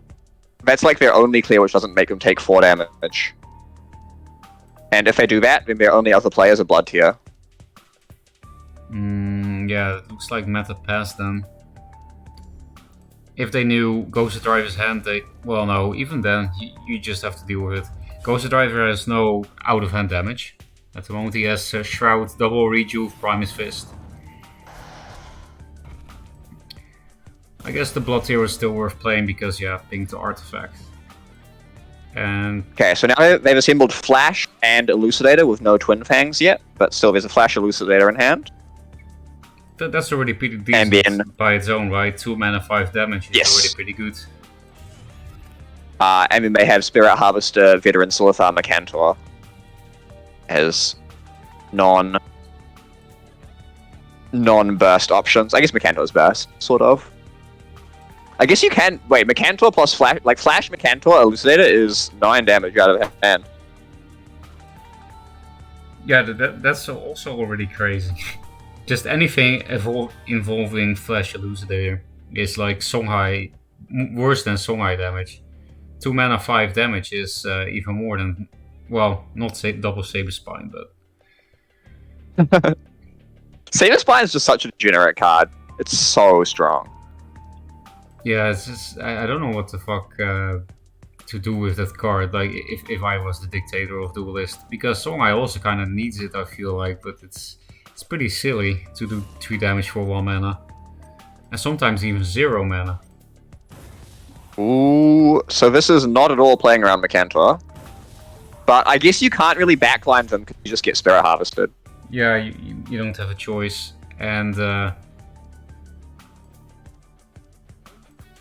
it also doesn't matter that much because the Mercantor doesn't live. Even if they have like a Blood Tier for the Spectral Blade, again, the Spirit Harvester helps. Ooh, but they're just going second Spirit Harvester. No, everything dies. They replaced the Flash as well, which is interesting. I think they... Not sure about that from Wizard Lovers. I think they feel like they can no longer get near Ghost Driver's face because they will just die. So they feel like they can no longer do the Twin Fang combo. Yeah, I probably would have replaced Elucidator then over Flash. I really like Flash. I guess their deck is like not much top end, but you want to like you can't go like Flash Silithar plus Rejuve or something. Yeah, it's mostly for the combos, right? And some broken openers. I feel like Ghost Driver is in a good spot because he has a defensive Nova. Oh, he also has a Revenant now if he wants, but defensive Nova does seem better just so that you clear shit. You can even make it impossible to play a minion in your face. Like if you walk 1 back and you take 4 from the Veteran Silithar, then it's hard to get minions in your face again. They're going aggro. Makes sense, they have a Rev in hand, so they just need to connect the blade to their face. Yeah, and Lizard Lovers don't have a really good play here. They've got double Elucidator, Mystic, Primus, Mercantor. But they're playing around with Mercantor, so that's not great. And then, yeah, there's not a lot going on. That's unfortunate. Yeah, I think they'll die then over time. Ghost Driver has 2 grasps and a Rev. I actually do wonder if it was worth playing the Araki at all, because, you know, in order to play around Mercantor like he did, Araki will not do anything for the rest of the game. Seems like -1 card. Araki will hit into this Veteran Silithar next turn to turn it back into an egg. That's OP. Like, it stalls it for a turn. It's like 2 mana stunner thing later. But it's not nothing. Well, you don't need to do that. I thought you were memeing at first, but I guess the Silithar is just trapped forever. Oh no, it's not true actually, because there's only 4 creep. squares, yeah. Yeah, so it needs the 1 damage on it to turn it back into... Okay, then I... Okay, well, they're playing around Revenant Double Grasp. Yeah, that would have been big lethal. He actually has it, of course. But yeah, he's only 2 damage of lethal. Maybe top deck Void Pulse. He's replacing a Grasp. He got a Lure. So the other card he has is Artifact Hunter.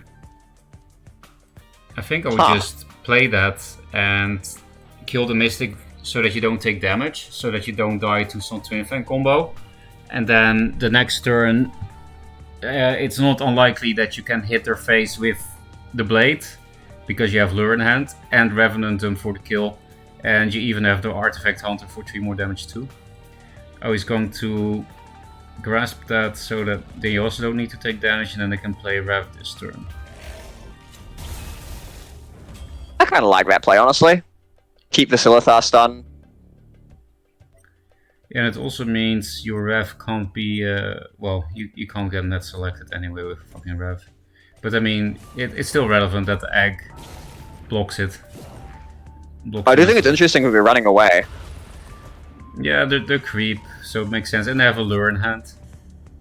So, yeah, Lizard Lover's hand is really bad, so there's not a lot they can do about it.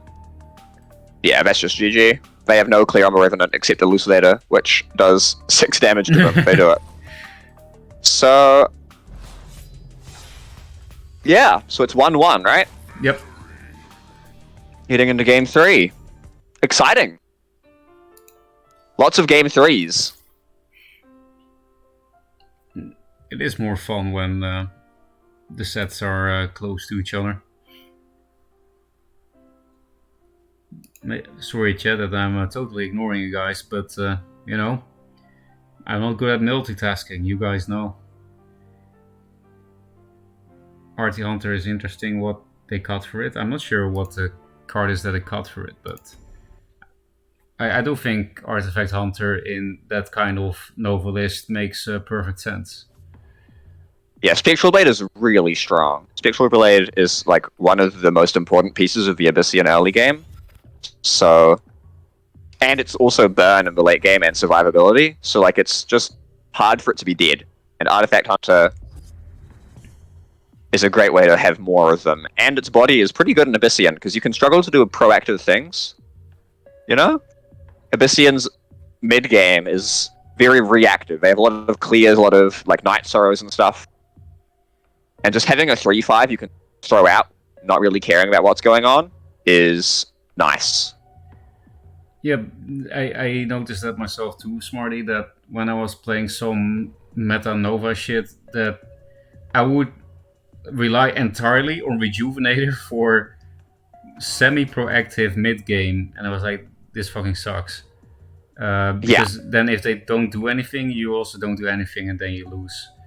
And also, turn 2, like if you player 1 and you open 2-drop, then Rejuvenator is usually pretty meh, because you didn't take damage yet. And then Artifact Hunter is they're in nice. game 3. I'm in Ghost. Oh, they're like far into game 3. Oh, yep. Man. Okay, I loaded late. Sorry about that. But yeah, Abyssian has this sort of strange thing going on with that. I even wonder if you could play like Artifact Hunter and Swarm. Find your Grimoires. I don't think that's necessary because you can just play Deathfire Crescendo and Soul Grimoire together. That's true. Yeah, you already have your redundant copies. Yeah. So, Lionar, let's have a look at Ghost Driver's deck. Because I think it's interesting. It's got Sunstone Templar. 2 of. Triple Sunriser. Triple Elsuin. So they're like sort of very slow. Not necessarily fatigue, because they've got Singers and Seers. But like a very slow mid-range Lionar deck. They have, alarmingly, no Rust Crawlers and no Regalias. So their matchup into Fang is not great. Like the Fang combo, they're going to give them a lot of time to assemble it and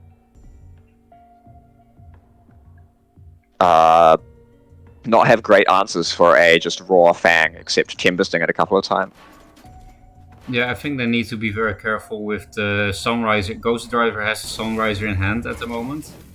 I think he's gonna need to be very careful about that thing, because that's the most realistic way to deal with a Fang that is not a combo. Oh, that's true. Sunriser can ping off Fangs. I'd forgotten about that. Yeah, it's better than Immo because of the multiple instances of damage.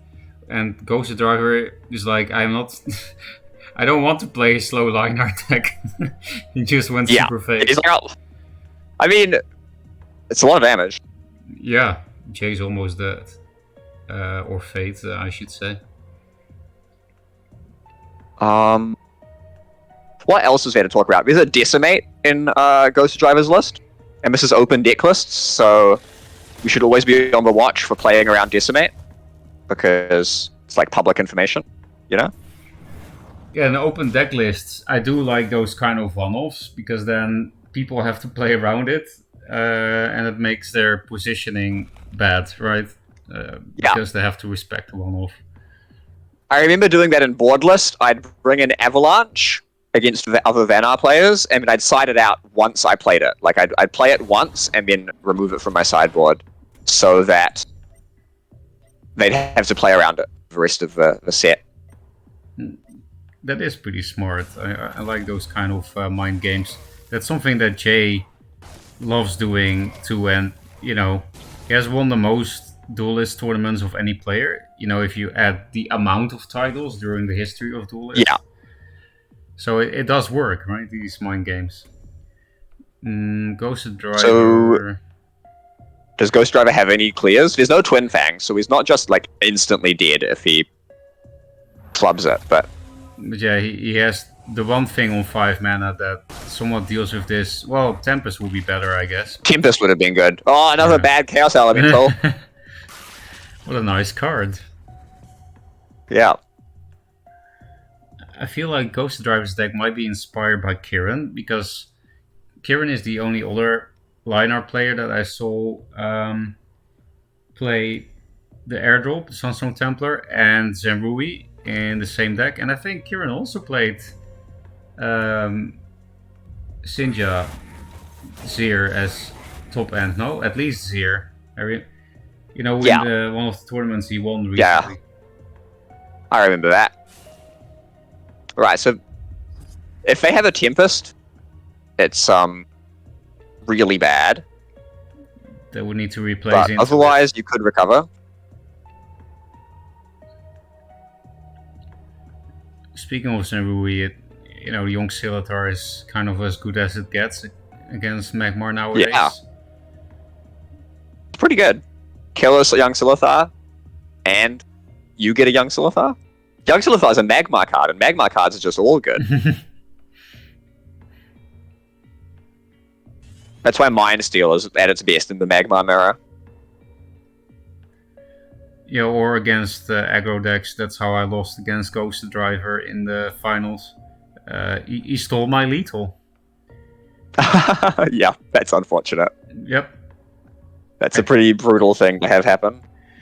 Yeah, especially because I didn't have lethal the previous turn, obviously, right? And at the end of the turn, you draw 2 cards, and they were 2 Phoenix Fires. Yeah. Mind Steal... it's not... Actually, the thing is, so it's good against aggro because you can steal lethals. But actually, I feel like it's best against control because you have the better early game, right? Because you're playing some kind of low curve aggro deck. Aggro deck. And then you steal their removal and their big boys as well. But after stealing those cards, you do still keep drawing out of hand damage. And then you just have everything in your deck. Man, it's like Magmar cards just sort of do this thing where they're good against everyone. Interesting. Somebody should look into that.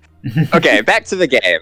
We've had, not a great turn by Team Ghost Driver with just Martyrdom and then some Blades, but I think, we're just getting like a full back off. Well, interesting. I always like these games with all this sort of jockeying for position. The Lizard Lovers don't have any Silhouette Traces in their deck, so they can't like do random surprise Twin Fang garbage. But and they also I don't know. I think Elders, right? Yeah, I think this is really bad for them. I agree. I think they have to do it so they don't just get beaten up by Windblades. But it's a really bad spot to be in because this Lion-Eye deck has so much late game. Well, I feel like they might be actually happy that they could disengage though, because they were dying from turn 2, and now they're super safe. I just think being in a position where you have to disengage to be safe is really bad in this matchup. You're likely liable to sort of get steamrolled. Yeah, true, because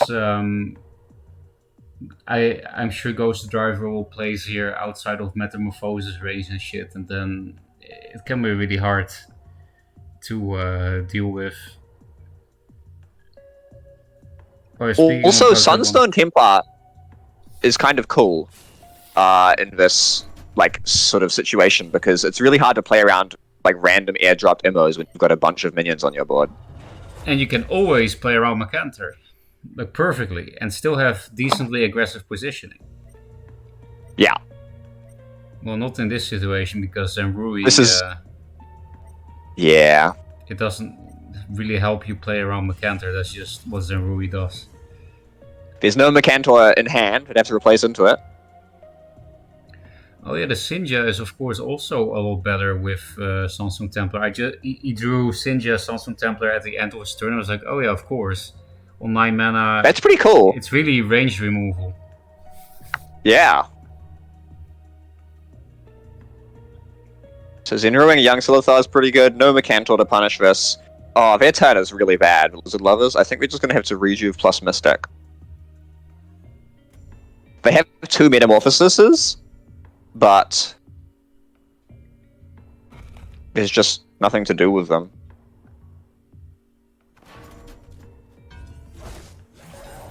That could be good for... They are healing up, though. Because Metamorphosis might be quite necessary, though, because he has 6-7 drops, right? Does he have triples, Sinja and Zero? No, doubles, I think.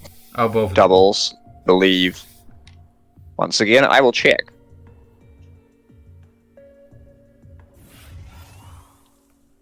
Yeah, double, Sinja, doubles, yeah.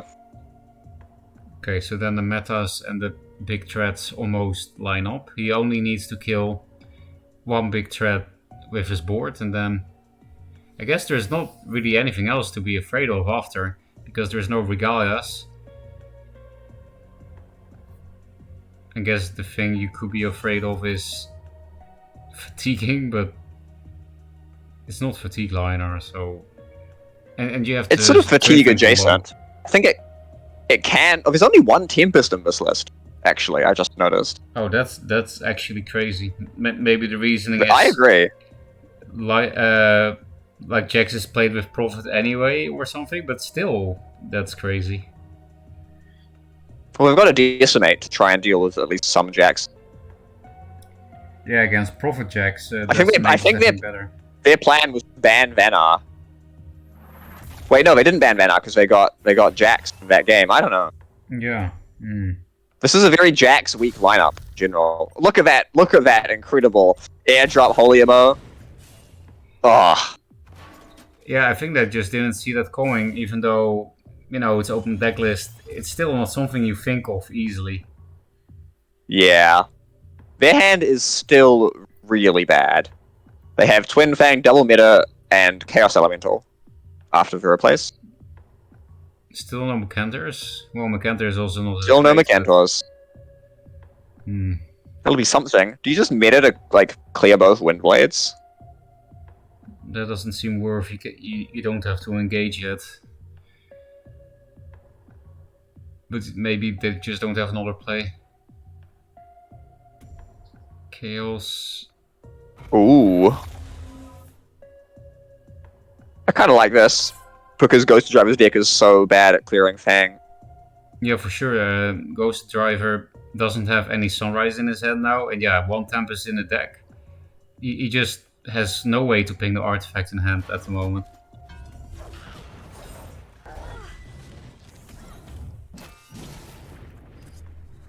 Alright. This could be the start of a comeback, maybe?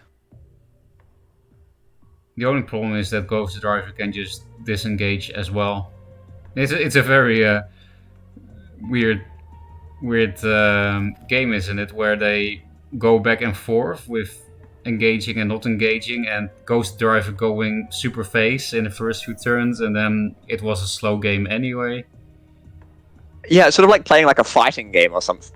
know, they're like doing footsies, Yes, that's a good spacing. comparison. Yeah. It's a really interesting game. I'm glad we're getting to watch this sort of thing.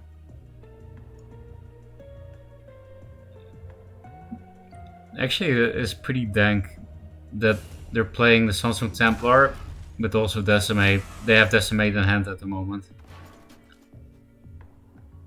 But the Templar What's means... getting dropped in here? Yeah, that's pretty cool. They're dropping a Sinja, which does die, but I guess 7 mana, 7 damage is not bad. And I like that they played it around... Well, 10 plays is not necessary, but still. It is just going to get hit by Metamorphosis. But that's most of their turn. They're going to go Metamorphosis plus Rejuve. And then he'll go to 10 attack. And you have a 4. Yeah, which is a little gnarly.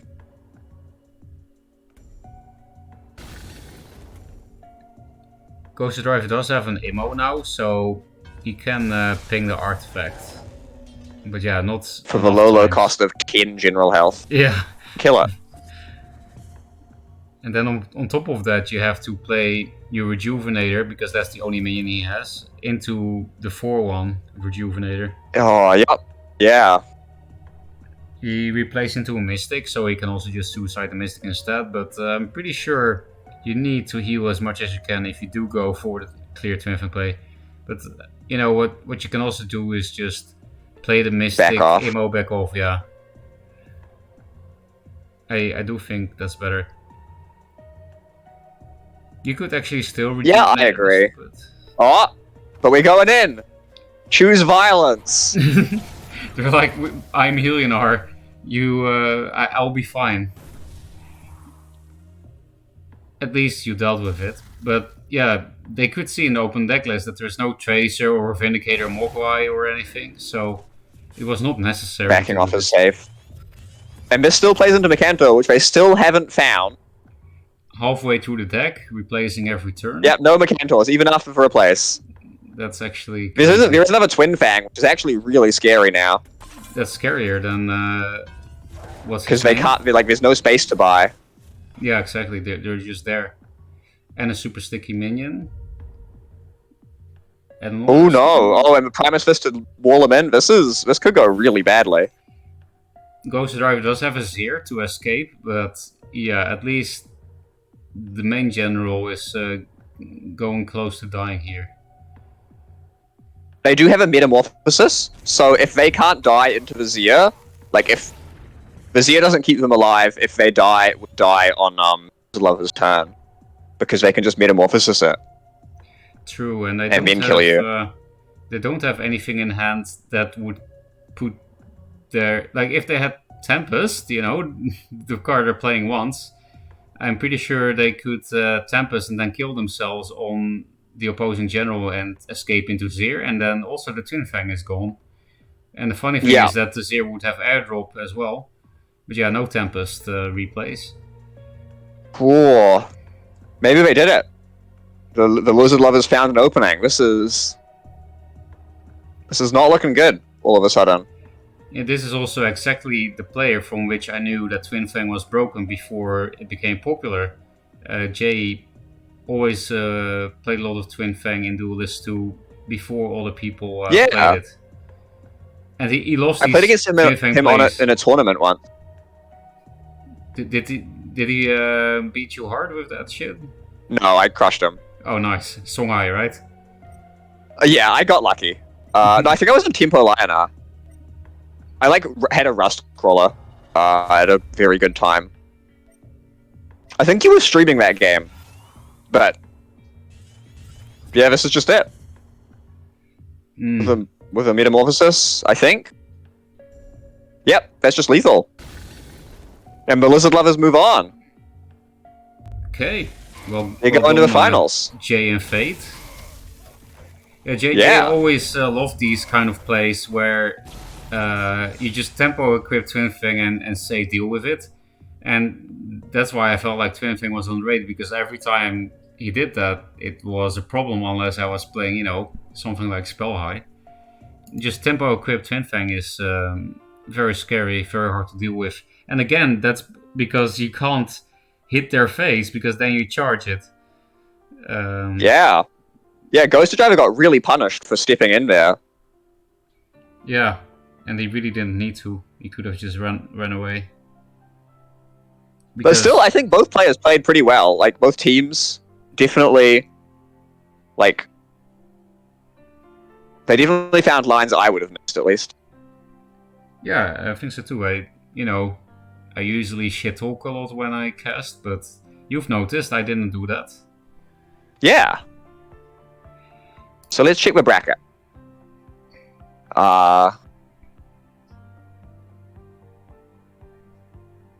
So let's see how the Disciples versus team. Oh, that's still going.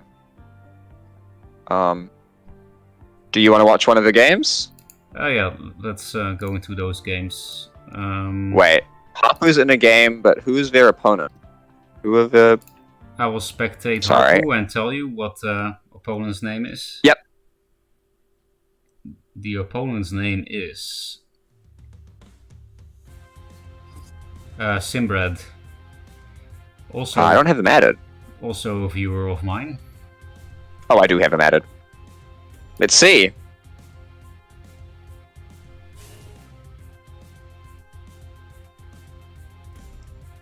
A lizard mirror. How exciting! Have been a lot of those, huh? Yep. Not too surprising. So, Sinbred is on like the sort of lower to the ground zoo stuff with like Lady Luck, from what I can tell, and I'll check and look at the decks. So have a proper nose. Yep. It's like Lady Luck, Kinematic Equilibrium. And otherwise kind of standard. We're not that zooey actually. They're only playing 8 2-drops, but with Lady Luck. I'm not sure about that one. But Kinematic Equilibrium's a pretty sweet setup. You should also be glad you missed the previous game. Why should I be glad? Because they were on Sarlacc. Oh. Oh no, they weren't. No, they weren't. I lied. Those are ranked games. They're not against real people. Well, they are against real people, but we're not in the tournament. But okay. People are not real. Also, there's triples Crisis on the board. Yeah, and so Sinbred's deck is just not particularly capable of, like, fixing this right now. I think we're just going to do, like, a medium Lady Lock turn. Try and lock down the general. Play around Frenzy. Seems nice. They're going to get fucked. You guess what combo Harpool has in hand. Is it flat? Is it Metamorphosis plus anything? Yes. You don't even need a Spirit Harvester. You can just throw your Silithars at the board. Yeah, true. You don't even need to blow the Flash Harvester, but he does have the Flash Harvester thing. The army of young Silithars is just gonna get it done. Harpool could also get a huge Twin Fang. He replaced into Twin Fang. And he also has a Vindicator in hand, so I bet he wished he played Mogwai. Because he would have lethal right now, I think, with Twin Fang, Flash, Vindicator, Mogwai. But yeah, just Metamorphosis is pretty good shit too, and he can tempo out a Vindicator if he wants. I'd probably try and hold on to it. Yeah, especially because Harpool has Flash Twin Fang, right? So if you then... You can do some really disgusting shit if you keep Vindicator with Flash Twin Fang on 9 mana. Yeah, exactly. I am interested that they aren't pre-equipping the Twin Fang. I know that Anonymax team have Rust Crawlers, but even still, like, it's a huge Twin Fang. There's only 2 Rust Crawlers. What could go wrong?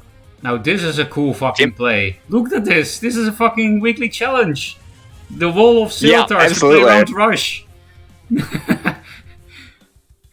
Okay, here's a really sick play by Sinbred. Okay? It's not a great play, but it's funny. So my suggested play is you step down and you hit the young Silithar so that their Vindicator gives the Egg Rush. Oh, that's and then very you've cool. wasted it. That's also a weekly challenge. That is, yeah. I wouldn't have seen that live without a weekly challenge. Full disclosure. So, they are. No, they aren't one-off lethal. Yes, they are one-off lethal. They have an Elucidator in their hand, but nothing to get it stronger. So, I think what is interesting that if Vindicator was one space backwards, it would actually be less likely a rush minion hit your face. Yes. And now 3 things got dispelled. I think Sinbred's deck, the deck Sinbred is playing, I should say, is not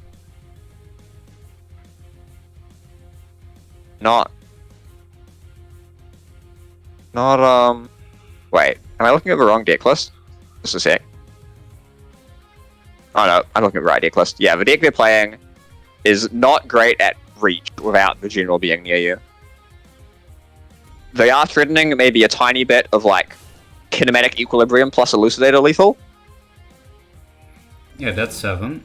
But there's too much distance now. Especially because they're gonna get provoked by a Rust Crawler. That's a good Mercantor. I think Harpu should have put the Scimitar only 1 square forward instead of 2. Yeah. Hey, it's Grovekeeper. We're keeping some groves. Do you remember the Grovekeeper meme from Dualyst 1? Was it a meme? I just loved that card. It killed Ironcliffs. Well, there was a time that it was quite popular, and somebody made some copy pasta about, accidentally by the way, I think, I'm not sure. Somebody made a copy pasta about Holo Grovekeeper, like you should put it in every deck or something. I don't remember how it goes exactly, but it stayed a meme for a long time.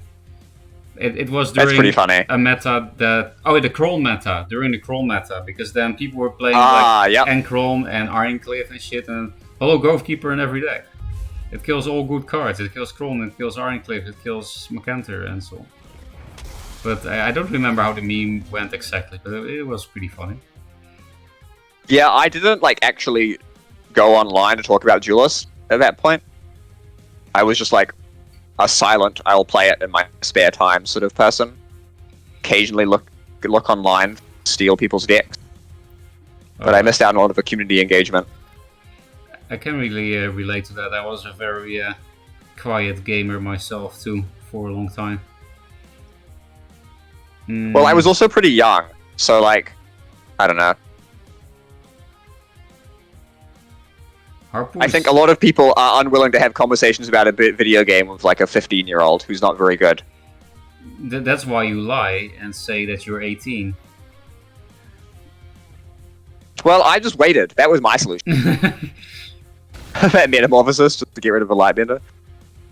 Yeah, their hand is extremely awkward. They had Metamorphosis, Rustcaller, Blood Tear, Harvester, Flash. So super good reactively, but they just didn't do anything to react to. Well, so there's still an Elucidator in Sinbred's hand, so there's still threats of kinematic equilibrium lethals. So they might want to put something in front. I think they're going to, yeah. Okay, they are. Another wall of minions, another line in the middle of the board. It's pretty funny. Oh, and now, yeah, I think just... Actually... Oh, no. They replaced a Flash last turn, which I think was wrong, because if they had the Flash, and they replaced into a kinetic equilibrium, they could kill here.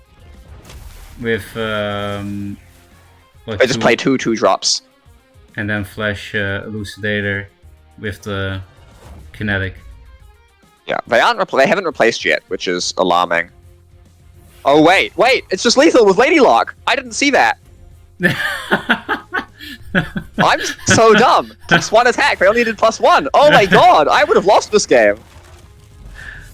That's a funny lethal. Oh, I didn't think about that. That's so smart. maybe they could have played around that. I mean, nobody sees this coming, but still, wasn't it possible to put the better blocker there instead of the blood tier? I'm It not didn't sure matter. what the state was. One of their blockers would be a 2-1, and then that one would get cleared by the general, and they'd still be able to make the chain, I think. Yeah. So then the way to play around it was probably to put a minion near yourself. Like you don't make a total wall, but you make it so that they can't walk too forward, and then you walk too up and put a minion like diagonally below you. Then maybe you can't be reached. But I don't know the board state. It wouldn't have worked there. Yeah. Yeah.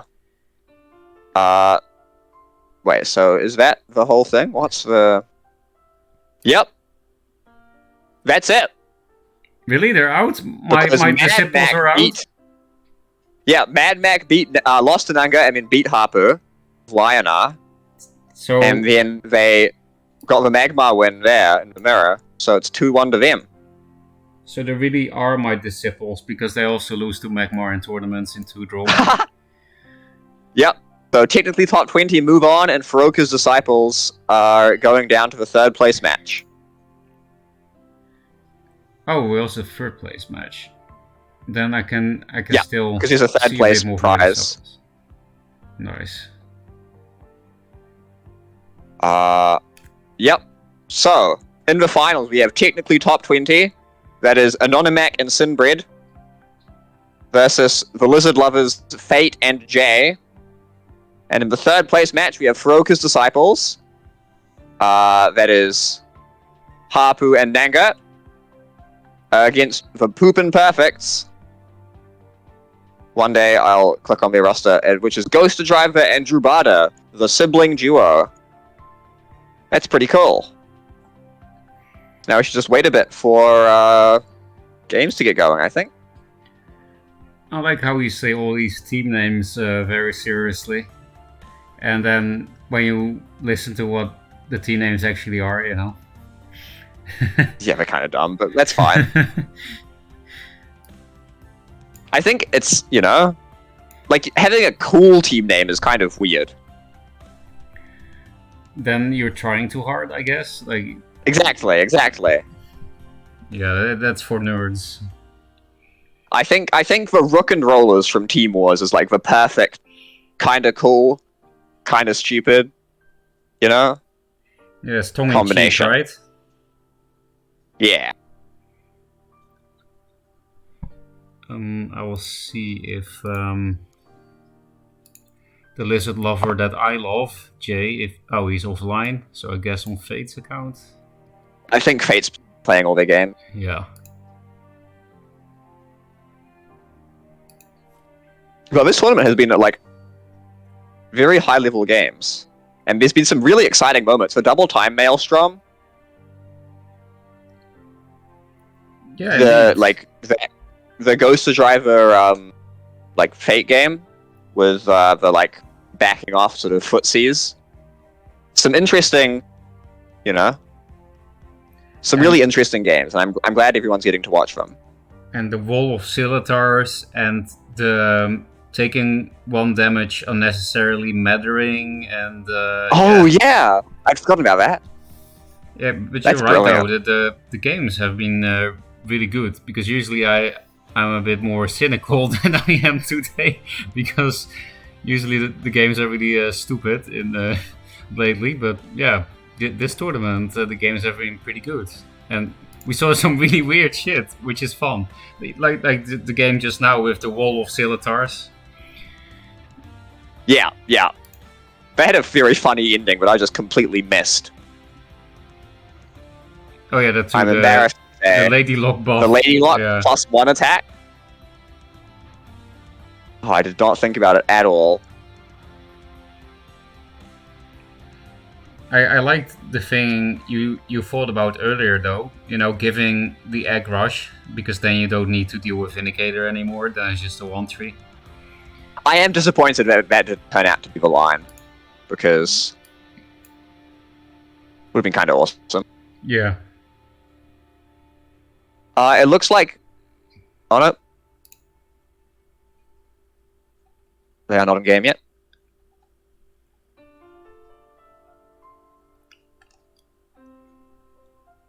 How is your lettering going, Smarty? Do you still have letter anxiety with the number one spot? Perpetually. But, so where am I currently? I'm currently 6 on S rank. I haven't played in a bit. I had a test 2 days ago, and then I have a lot of classes on Fridays. So I've been quite busy and unable to play. But I'm going to try and do some this weekend. Maybe today. This afternoon. Okay, so do we want to cast the first place game live and then replay the third place match, or cast the third place match live and then replay the final? Do you think, Furuka? That's a good question, because of course the first place match is more interesting, and then it's nice to have that live. But that also means, we do it in the wrong order, and people don't really have a reason to stick around if we do place 1 first. I guess we'll do third place first, because then people have a reason to stick around. Okay. Sounds like a plan. And we won't leak the final results. Exactly. I'll block my screen. Hopefully. I'll try not to. Yeah, that's the biggest doubt, right? If you will accidentally say, "Oh, X1." Yeah, there's a very high chance I do. I am slightly scatterbrained. But we'll solve that problem when we get to it. Yeah, and you'll probably remember not to do it, and then I forget to block my screen. The ultimate reversal. Yep. They're still not playing. This way we get to also watch your disciples, which I think is, Yeah, that's cool. I do like the people that used my name. 3N Plus. Aren't you Sunfucker? Anyway, yes, the VOD will be up later. I'm pretty sure you're Sunfucker. And the VOD is not up now because I don't have the setting where it automatically gets uploaded. I do it manually because in the past I did some music streams and then it was like, oh, you should not auto publish VODs when you do that, because then you can get copyright struck. What is it, Smarty? You're an English speaker. What is this? Strike, copyright struck. What is the? Say whatever you want. I think copyright striked or copyright struck, either is fine. As a linguistics student, I think I'm compelled to just say that as long as everyone else understands it, you did it perfectly correctly. Well, then maybe my English is pretty decent, because I'm pretty sure people do understand what I mean. It's just... Yeah. I don't know, English is so inconsistent. I hate the spelling system. It doesn't make any sense. Yeah, well, spelling's not my problem. As a linguist, that's just not my job. Get fucked. Okay, I did indeed get fucked. Hey, and Trian, please confirm he is the fucker of the sun. I am a fan of your name. It's very unfortunate that it is a good name. Censored. Yeah. I also remember there being lolicon artist who became con artist. And, that's a good pun. It's an alarming name, to be clear. I don't condone it. But it is just a good pun. I mean, the censorship was a good pun, right? That's a good way to censor. Or was it not a censorship? Did they do that by themselves? That was their name. They changed it to con artist, I believe. Oh, they got sick of being sus? I'm not sure. I don't know the full details. I just know that there was a person named Lolicon Artist, and then there was a person named Con Artist, and I'm reasonably confident they are the same person, because I haven't seen them both in the same room. Yeah, but I haven't seen you in the same room as myself either, so... And I'm still pretty sure... That's true. Maybe I'm you. It is possible, An alternate version of you from New Zealand. It would be very impressive, voice acting wise and improv improve character-wise, but some people are crazy. Maybe Kid Boga. I feel like Kid Boga could do something like this. Yeah, I feel like those are good streams. Finally, a Are fellow we still not in game? duelister watching Kid Boga. Oh. Still no games? Decoy says you can cast Flash Arc into its 1.5 hours. I will go to sleep after this, Decoy, because I didn't sleep. I stayed up all night to cast this. I missed a lot of chat. Sorry about that, but yeah, I can't really combine this chat. It's unfortunate, but true. Any games? Everybody resting? One day. Yeah, they're all resting. We could play a friendly, because then we can just concede when the next match starts. Yeah, sure. Let me just close the stream. Chad, what are we going to play in the friendly against Smarty? What is a fun deck? What am I going to play? Also a good question. Oh, what about Where's my Sarlacc deck? A Mazer Zoo mirror? Oh god, yeah, let's do it. Okay. Some brain breaking while being tired seems like a good plan. Actually, they're in game. Harpu is in game. Never mind, chat. Okay, I clicked Harpu. Oh, I will go to not Harpu then. Yeah. Okay, let's watch Ghost Driver's perspective. So what is actually the difference between third place and fourth place in prizes? Fourth place gets no money. Ooh. Third place gets $20. So this is a match for $20, chat. High stakes. Yeah. The first place match is also for $20. It's just they've both already made $40. Okay, so it's 60, 40, 20. Yeah.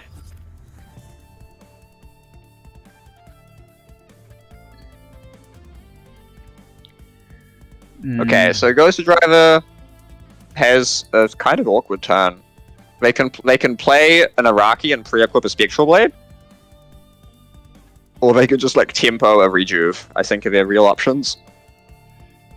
I think playing Araki in the top tile and pre-equipping a Spectral Blade is really hard for Magmar to punish. Really, the only punish is Rascal or Tiger, but they're not even playing Tiger, so...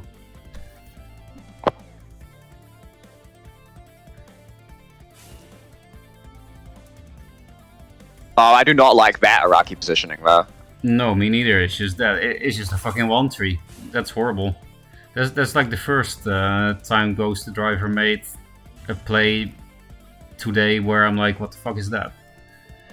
Yeah. I mean, they have played a lot of games, you know? Yeah. And maybe it's for brother piloting. You never know. Also possible. Maybe Ghost Driver said to his brother, you should do this. Oh, top tile, not bottom tile. Sorry. Yeah. But well, I think this is bad, but it's not absolute end of the world. Oh, it's close. Because now the 2 attack on Medunal doesn't matter for hitting into the Silverfire. It's a whole thing. What do you think about Harpo not denying the tile, though? I feel like, of course, your veteran Scimitar is much more likely to die, but it doesn't even die on board. And I don't care about denying the tile, honestly. I think it's fine to do it like this. Because what is Abyssian going to ramp into? You know? Dancing Blades is really the only thing. Have they even they're playing a couple of Dancing Blades, I think. Check.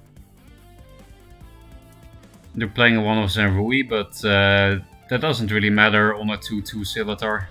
Yeah. Yeah, 1 Dancing Blades, 1 Zenrui is the things that they could ramp into. Yeah, neither is that big of a deal here. And actually, if they really wanted to, they could still go up and get that tile anyway, right? Yeah, true. And then Dancing Blades would actually be better, kind of. Doing it this way does mean that if they wanted to use the tile this turn, they can they can go down to the middle tile, and then they can like bank the top one and try and set it up for like a Nova later, which is a little scary. Yeah, and go face with the Mystic as well. That's not that scary, but you know, all damage could matter in the end. Maybe 3+2. Oh my god! Punish. They're just going full ham. Stun that Silithar, swing for 8. Yeah, that is a lot of damage. I kind of like it. So this play would actually not be possible if the Veteran Silithar had denied the tile. Then sure, the Mystic would not be able to punch. Punch a general, yeah. Although you would have just equipped a second Spectral Blade and then killed the Silithar, right? Like, I think it's worse for them if that happens. True, because the Night Sorrow kills the egg, you mean, right? Or you just don't play the Night Sorrow and you just kill the egg with the Mystic. Oh, you just equip the Spectral Blade and then, yeah. That's kind of a cool play, by the way. The, like, flash the Blood Tier just to take the mana tile and then ping them so you get one of your artifact charges off and then use the candle to clear the other. I really like that. Yeah, it was... So normally Flash ramps for 2, but this was a 3 ramp Flash. That is kind of cool, even though it's also stupid, but you know, it's a cool play. It's stupid that and then the Cantor survive, which is big. Because like normally if you just flash from a Cantor, right, it would have died into the Night Sorrow. But this way it gets to survive. This is really bad for Ghost Driver.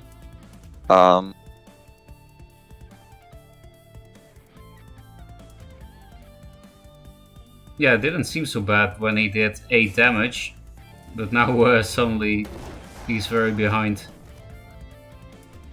Now Zembrui will be kind of decent.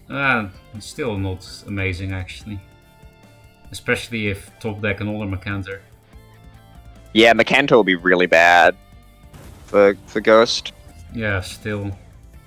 Oh my god. So their hand is currently Night Sorrow, Spectral Revenant, Grasp of Agony, Grasp of Agony, and Grasp of Agony.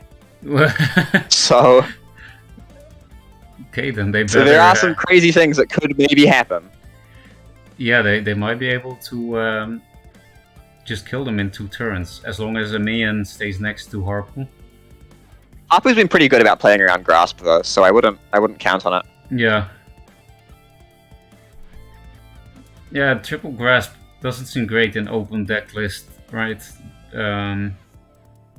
Because in all the games, for example, Fate, J, they also played around Grasp every single turn perfectly. It seems like in an open deck list, maybe it's a one-off. Because then you make... I think Grasp against really good players, and I think basically everyone in this tournament is a really good player. I think Grasp just gets a lot worse. Yeah. It's a much better ladder card. And it's incredible on ladder. Like, it's so good if people play into it. Yeah, and people do all the time. Oh, okay, Young Silithar. They had one other choice. Veteran Silithar. And it was, okay, so this is setting up for the 2-turn lethal. Oh yeah, true, because they can do 9 damage now. But I guess they don't really have time to do that though. Because then they die themselves. Well, they're not dead on board. So they could go for it. They can do the 9 damage this turn and just say you don't have the remaining, how much is it that they need? 6? They'd need 8, right? Because the Young Silithar will the Young Silithar die? If it takes 3 Grass Pits, does it die or does it turn into an egg? I'm pretty sure it still just turns into an egg, but you can punch the egg at least, so I guess you're right, they need 8. But I'm pretty sure... And they can use Night Sorrow to kill the Veteran Silithar egg, so that they don't need to go near Harpu and can't get Twin Fang. That does, however, mean that Harpu can run away from the Revenant. Yeah, how can you... Because Revenant will only do 4 damage. Oh, they're going for like this. more traditional play. Oh, they're not Just going work phase how they with want it. it to. I'm a bit disappointed they didn't go for the So am 9 I. damage phase. I think it's probably better this play. I kind of tunnel visioned on the whole thing. Yeah, but the But- other play was much funnier. Yes, this is like a great turn though. Look at that. It is really cool to see the chaining of the grasps, right? Yeah, That was really cool. We saw another cool thing in these tournament games. The grasp killed a minion with grasp on it, and then this kind of And chain then the reaction back never grasp- happens. killed like the second grasp killed the egg of the first minion. It was Phew. Yeah, that Artful. was even more beautiful. Yeah, it was like what's that artwork called? These Swiss. There are a lot of pieces of artwork. But I mean that Swiss duo. You have these Swiss artists that make. Oh, de Lauf der Dinge is the title. It's. I would need to Google that. Well, when you Google that, you can find it on YouTube, and it's basically every kid nerd's wet dream, where you use really normal objects to make a really long cartoon-like chain of events, where you have like some kitchen utensils, and it just keeps moving by itself just because you push Oh, a Rube one thing. Goldberg machine. Exactly. It's like that. I see. What's the name for that? I'll look it up The after term? the tournament. Rube Goldberg? Rube Goldberg machine. I'm not sure why it's called that. Like RUBE. RUBE. Rube Goldberg. Yeah. It's named after a cartoonist. Oh, that's why it feels so cartoony, because it's literally from a cartoon. Oh yeah. So his cartoons were like just pictures of them. That's kind of cool. This is the stuff you come to Dualyst tournaments to see. Spectral Revenant, big play. Oh, okay. So Spectral Revenants come down. They're at 7, and they have a follow-up Revenant plus a Void Pulse. If they can get anywhere near Harpu's face, or they can just use it to clear and then find some burn later. This is not a great spot for your disciples. Harpu can play around what you mentioned, though. He can block the Revenants from going face and killing with Void Pulse, because he has he can diagonal block with 2 minions, and one of them is Harvester, which is really nice in this situation. Oh wow, yep.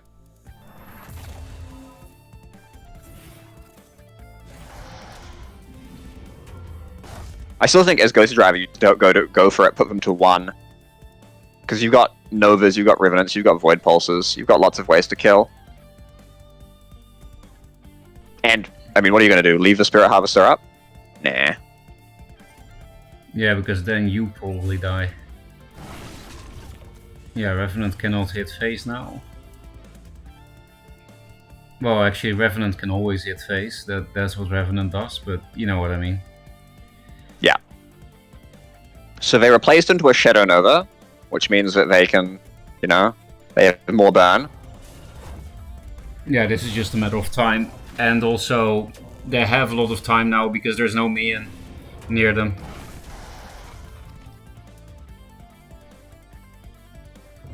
Yeah. Yeah, Harpu would have to start developing from over there again. Yeah, this is over. Whoa. Looks like the end of game 1. It definitely is. They didn't top deck healing.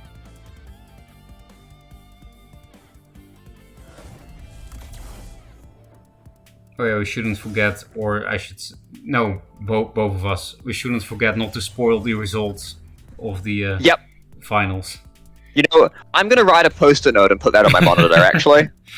Good idea. That's what I did for board list.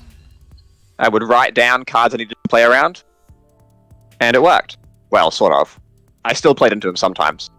But I won the tournament. So, So it worked. yeah, by some degree it must have worked. Oh, is my pen out of ink? No. When I was in Japan, I really liked a like brand of pen, and Mm, so because they were really cheap, I got like 100 of them to bring back with me to New Zealand, the brand of and I am just now running out. brand of what? I've got like 8 left.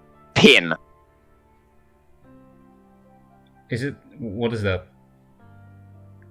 a writing implement. Oh, because of your accent, I didn't understand. Aha!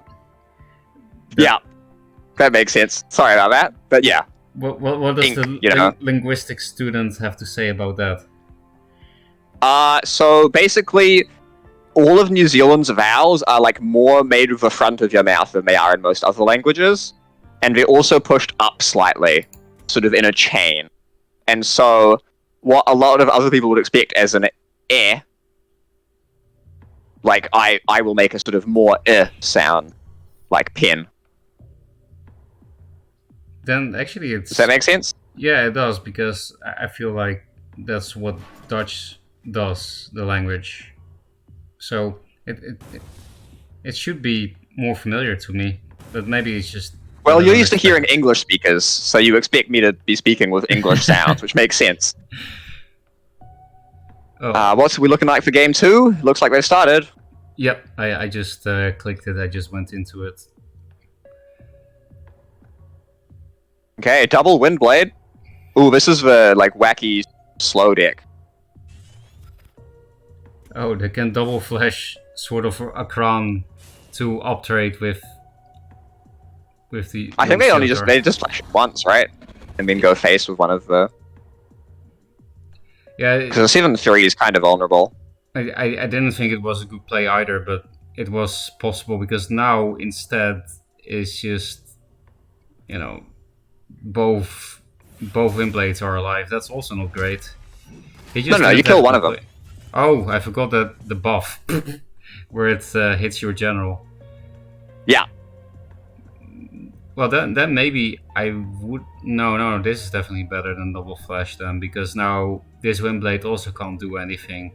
Well, it can do 4 damage, but then it dies no matter where. yeah. This is tough. They have a martyrdom, but they can't play anything with it. Yeah, and it feels a bit bad, right? To martyrdom something that dies to Circle of Life, and That's also true.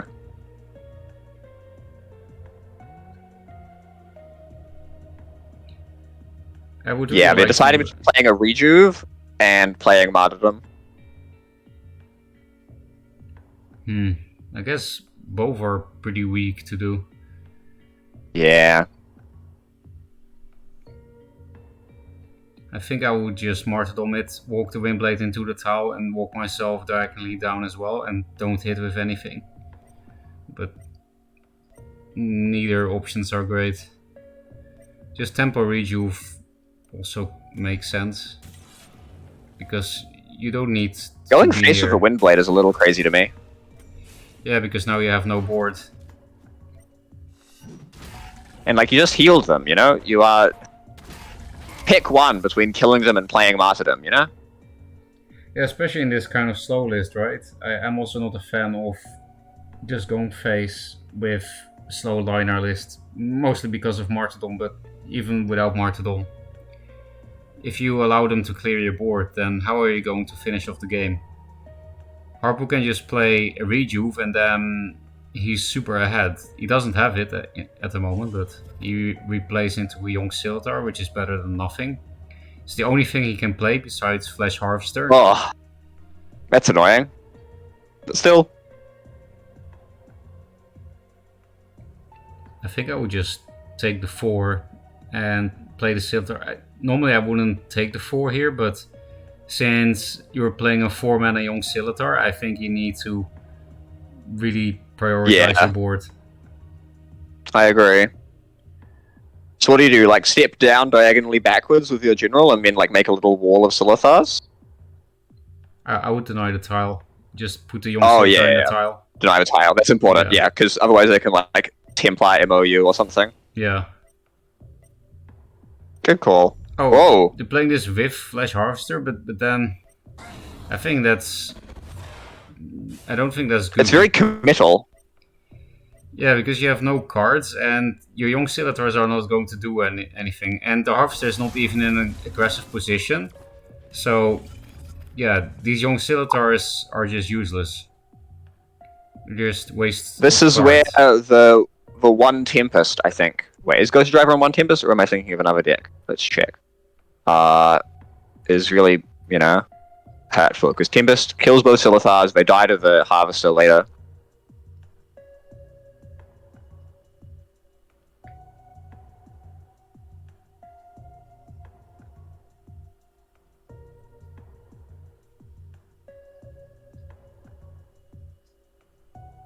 Wait, what? Yeah, they are on one Tempest. So still, this is like reasonable. I wonder why only one Tempest. Maybe the idea is we have Emos and Sunrises for AoE, but which is true. But yeah, I don't know. Tempest also... feels like one of the best cards in Lionar for me. Yeah, exactly. Just super reliable global AoE, and sometimes you don't even need to play it for AoE. Sometimes it's just good to have that burn spell that also does 2 damage to 1 minion. It's just very flexible and very good. Yeah. Against all these stupid eggs, the past games we've seen Ghost Dwarf play, for example, it would have been nice. So another thing we should be watching out for actually is there's an L2 and Lawmaster in Ghost Driver's hand, and so like currently it's stealing Flash if it gets played, which isn't great. But like if you can grab a Metamorphosis, I mean, I guess with fewer Tempests it's less good, but Metamorphosis Tempest is a really brutal turn. Yes, that's a nice combo. No, we're just playing it slow. Yeah, there really was another wacky Harvester game. Yeah, that's what Harvester does. And that's why I hope Harvester gets changed, actually, because, I don't know, you just can't really play the game when it sticks. Neither player can. Neither player can, yeah. I kind of like it, honestly, as like, it's interesting, having to think about the Harvester games, because they're not standard, right? They're not like playing regular Duelist. And I think that is unhealthy in a long-term sense. But if it just happened every now and again, it'd be fun, you know? Yeah, if Magmar was like a meme faction, then it would be interesting. For example, the Sarlacc shit that I hate, the first few times I saw it, I thought it was really funny. I was really, really enjoying seeing it. Stillness, it's a dangerous thing. Yeah, I guess most decks just sort of get frustrating when they're really strong. Yeah, true. I always appreciate Songhive managing to be frustrating even when it's not super strong. Oh, this is a really cool play. They grab the Flash with the Lawmaster and then get a Dancing Blade. That's sick. Look at that. That's a real Magmar. I did not see that line at all. Because that means that L2 would only cost 1, so they could chain it better. Oh, what a brilliant play.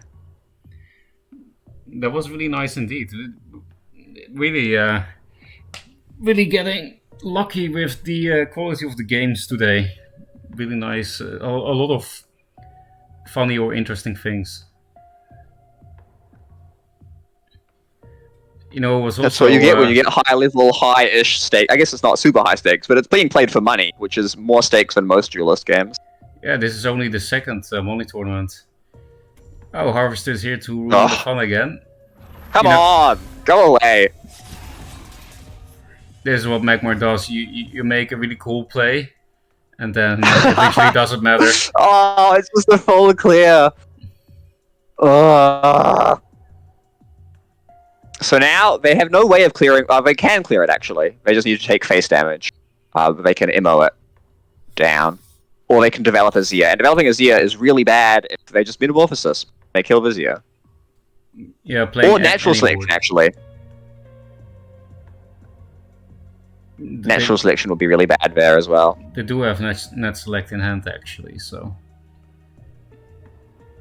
they also have the Well, one let's of see. Twin Fang in hand, which is pretty scary. Oh, it's just coming down. This here? I think so. Damn. Oh, maybe not.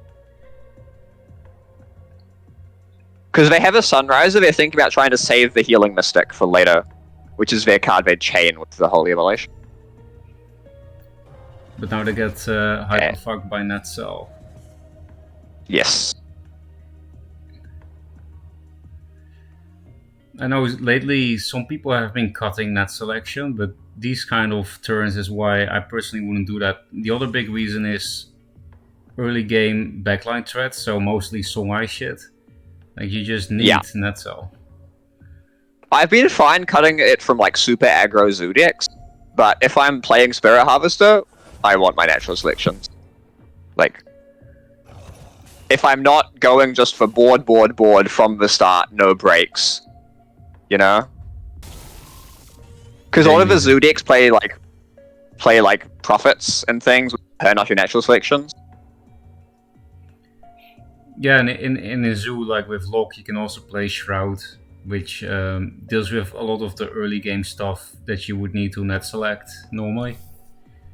Yeah, so here they have a full clear with Sunriser and Martyrdom if they want it. But it doesn't do any face damage, and in fact heals them for what, like 3? And doesn't play around Mercantor either.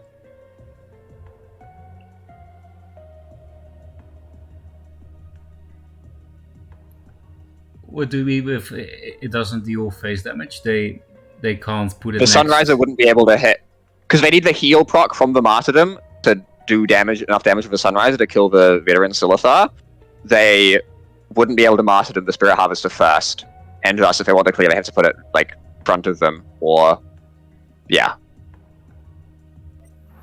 Oh, so you mean I guess I misunderstood. I thought they would have 3 procs. So they could just Martyrdom the Veteran Silithar and kill the Spirit Harvester. No, they only have 2. Yeah, so it's a little unfortunate, but where's it what it is. They do have a second Sunriser and a Sundrop in hand for more stuff later with a Holy Immolation, and they have a Syndra, so like there's more stuff coming down. Unfortunately for Ghost Driver, though, Harpo has Mercantor with Primus Fist. Oh, that's a pretty brutal one, yeah. I wonder if he's going to replace something. So his hand is Vindicator, 2 Mercantors, Twin Fang, Young Silithar, Primus. Because the Young Silithar could be good next turn to drop with the Mercantor. Vindicator, 1 of Twin Fang, can help you steal the game. This turn is obviously Mercantor Primus, so hard to replace. Yeah, like what would you be looking to replace into? That's the thing. I think your hand's like pretty good, such that you don't really need to replace because your plays next turn are kind of lined up. Yeah, exactly. There are things you want to replace for, but it's just not really worth the risk, I feel like, because you're looking for a 1-off Elucidator, and how many flashes were played already? I think 1 or 2, I don't know.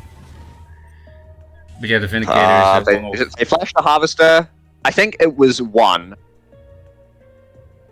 They flashed the Harvester, but then Ghost Driver flashed out the Dancing Blades with the... Well, they also flashed the Sword of Okran.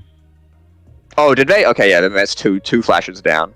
Yeah, so they have only 1 flash and only 1 Vindicator, Elucidator left, so really not worth looking for that combo, I think. Especially when they have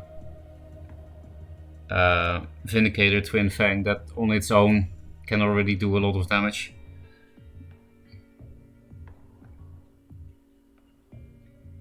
With the double rush. Yeah. So they both had pretty typical clears. Like they both had really good clears, but they just didn't feel that good because they didn't go face. That's some Magmar Lionar problems right there. Oh, I can clear the board, but it doesn't hit face. It's like, you know, And then you have I Vanner. like this play though. Also couldn't hit face. Yeah, yep. But like Silver, I guess it's slightly weak to natural selection, but like Silverguard's just kind of a pain. Yeah, they need to replace into another Primus Fist, another Mechantic Primus. But I'm not sure what. And if what nothing they can happens, I replace. think they have lethal. So Oh, really? because they have a Holy Immolation, Well, which that is a lot of seems- damage with Sunrise, and a couple of heal procs. Hmm. Yeah, they have they have a Mystic, a Sundrop, and an Immolation. So if they can hit with all three of their units and pass all three of those, they win. Harpu is replacing his last Spirit Harvester. He had the third one in hand. Now his hand is 2 metas. Yeah. He can kill the entire board with Vindicator's help. But yeah, then Vindicator will... Is there a way to protect it? No, right? No. There just isn't. Yeah. Sorry, Vindicator, you are being sacrificed. Yep. Just a 1-3. A 1-2 even at this point. Oh, they actually got the last flash in hand now.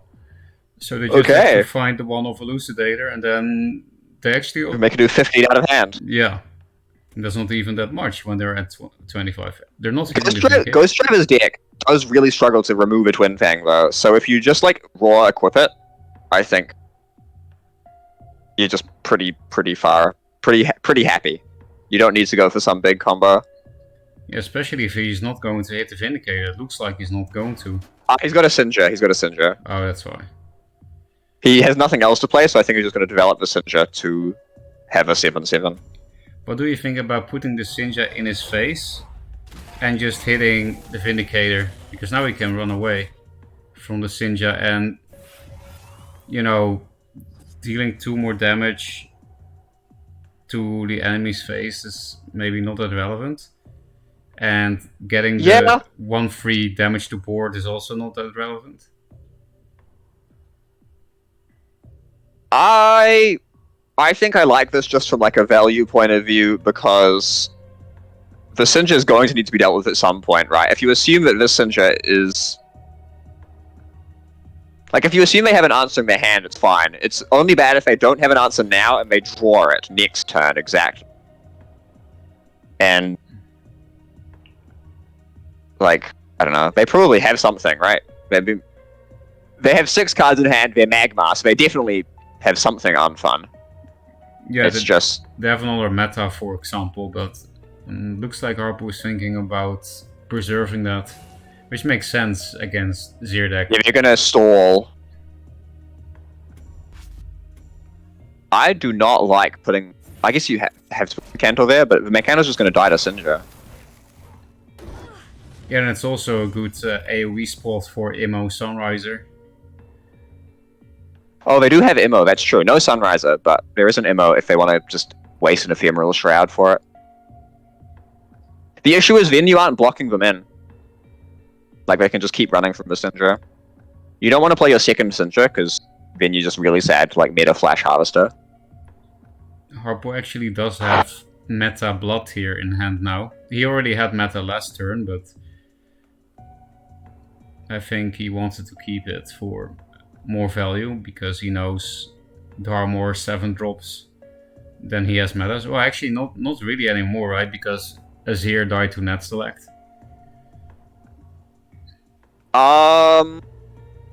Yeah, there's 1 Zir left.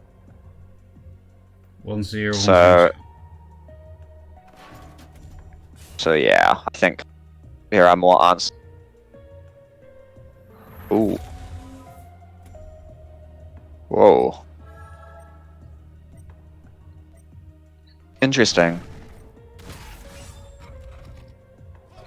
So yeah, that Sunriser just I guess you put him to 11. Sunrise is pretty good.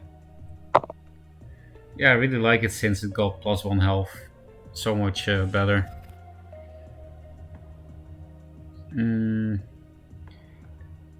It's just sad for Harpo that he doesn't have another 2-drop. because this turn could be strong if he had another 2-drop. It's Metamorphosis blocked here. Then if you have a young Scimitar, then you're back into the game, but now it's a bit too passive. Unless Harpu chooses to play a veteran Scimitar and just not kill the Sunriser. But, I don't know, that seems risky. But yeah, the positioning so this with is is nice. So this is just Sindra plus general hit, I think. And then they'll go really low. Yeah, and they have a Holy Immolation in hand, so they're like setting up for some lethal. And the Harpu still didn't draw any healing. He does have a net select for Sinja, but no healing, so that ammo you're talking about is getting scary.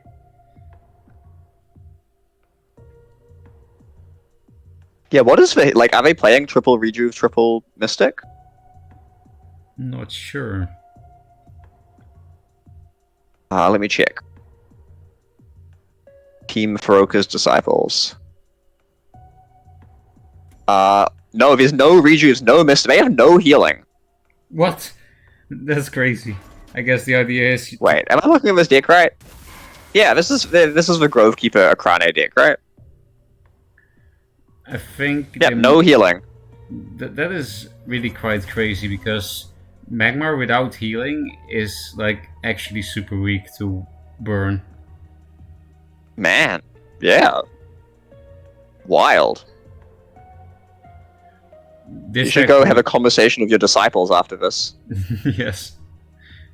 I think they made how do you say that?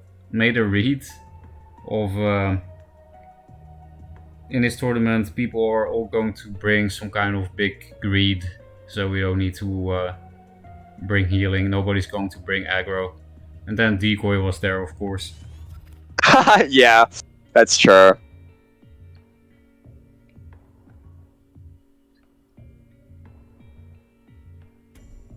Going down to 7 feels bad. But I guess they have to, because they have no healing. Yeah. Also scary is the Decimate, like not the Decimate, the Metamorphosis that you know about, right? Like, this is kind of... Oh no. This is... Sinja does not often get to hit... Oh! Okay, that's actually really smart. Because Sinja can't clear this anymore. Yeah, I was... at first I was surprised they didn't put it in a place where Ghost Driver can't run away from it, but then I was like, oh yeah, Circle of Life with a punch. But then they pre-buffed it, so they should have just put it more aggressively. And you're right, the pre-buff is pretty smart against Sinja. Pre-buffing it keeps it alive against Sinja, yeah. So putting it in near their general is really bad, because they just have Metamorphosis in hand. You know about this from the Elsuin? Oh, I missed that because I'm getting quite sleepy. Chat, for the chatters that don't know, I stayed up till 4 AM to cast this, and it's now 7 AM. So I haven't slept for 24 hours. Thank you for your service, Feroka. For the motherland, as they say. Yeah, I just had the wonderful experience of getting up at like 7. Which wasn't too bad. Yeah, that's pretty low. A little bad, because I'm a student. Oh, you still have class, right? Well, it's not today. No classes on Saturdays. It's just I'm lazy. Oh, it's Saturday. Is it actually Saturday already? What? What happened to this week? Holy shit! I think I don't know if Mazer is here, but I blame him. He was so kind to give me a game, and I've been addicted to it. And if you get addicted to a game, then suddenly the week is over. Yeah. Also, that Martyrdom healed only for 1. I just noticed. Yeah, I'm not in high. Yeah, it was good Sinja play. Okay, I believe this is lethal. Just a simple image. Oh, I had a way less simple. I mean, it's still reasonably simple, but I had a way like slightly more convoluted lethal with Metamorphosis. You just Metamorphosis, hit their Silithar, like the veteran Silithar, Sindra will kill the young Silithar, and then just walk over and hit them with it. That play works too. Well, your play is definitely the right play, because your play has style points, like, killing Magmar with Magmar cards, and it's more complicated, and yeah, that would have sent a message. All right, so that's what, we're 1-1. Yep. Or was that game 1? No, that was game 2. Right, the Abyssian thing. All right, so now it is. Wait, no, that's just it. They won both. Oh, Ghost Driver won both, right? Yeah. Yeah. I remember. Damn. So your disciples came 4th. The end? No money. Feels bad, man. Tragic. So, yeah, they basically did what I did a few times. I joined tournaments in Dualyst to play maximum amount of matches for no prize. Yeah. Yeah, unfortunate. Truly disciples. Yeah, they're following in your footsteps. You should be proud. Hey, maybe that means they'll be world champion one day. Who knows? Alright, so now it is going to be block the screen. Don't say the result. Block the screen. Yeah, I'm just not going to talk. I'm going to the same thing. Replay casting is like hard to line up, because I don't know, my game runs faster than yours or something. Maybe it's a browser versus Steam thing, or are you also on Steam? I'm on Steam. Yeah, I don't know, but I can just watch in like through the stream. Okay, it's slightly bootlegged, but it's life. Yeah. And what is it? What is a Dualyst tournament without a little bit of just completely ridiculous production? True, we haven't had many very professional individuals. Usually the ones that were like really professional got pretty big, like, Mogwai or something, and what was her name again? Tigress. She was not the much of a Tigress Dualyst streamer, but still, she was definitely professional. She streamed some Dualyst. I remember watching those. I know, but I mean, not really like full time, right? It's true. Wait. Oh yeah, Jay-Z probably is the one I should look for, but it might also be Fate. It's Fate. Fate has been playing all of your other games so far, at least. Then I'll go to Fate's account. Oh.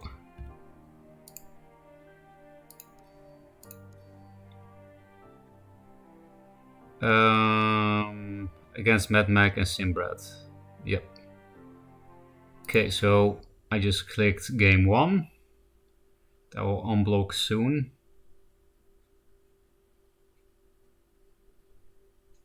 This loading is taking long. Maybe that was the difference. Anyway, going to unblock. Nangert and Harpoon in chat saying sorry. Look, you did your best. Exactly. You guys did your best. The only thing that was actually bad was the ordering with net select on the Fireblaze, and that actually lost you guys a game, but it didn't matter in the grand scheme of things because you still won the set. So it didn't matter. Anyway, I also lost against all the Magmars the past 3 tournaments I played, so you guys are excused. Okay, I'm playing. I'll put it on real time. I can see this. Okay, nice. Oh, yeah, so it's Prophet Vanar deck. Oh, Prophet Jax totally fucks Lionar. I think that's what they're going for. Well, this Lionar, is this also the 1 Tempest Lionar deck? Are they all on 1 Tempest? I need to check this. Really? They are doing that as well? That's crazy. Let me check. I can't remember. I'm... Oh no, they're on 2 Tempest. What is this list? So like Light Chasers, like Lux Ignis. Oh. Only 2 Martyrdom. What the fuck? Yeah. They're in the finals with such a dank deck? That's crazy. It's pretty sweet. Lux Ignis and 2 They've got Rust Crawlers, which is good. I'm a big fan of Rust Crawler in this tournament. A lot of the Lionel decks will lose, like, really trouble with Magmar because they couldn't deal with just raw Fang. Yeah. That's also good for Lionel mirrors. Anyway, this game seems kind of over.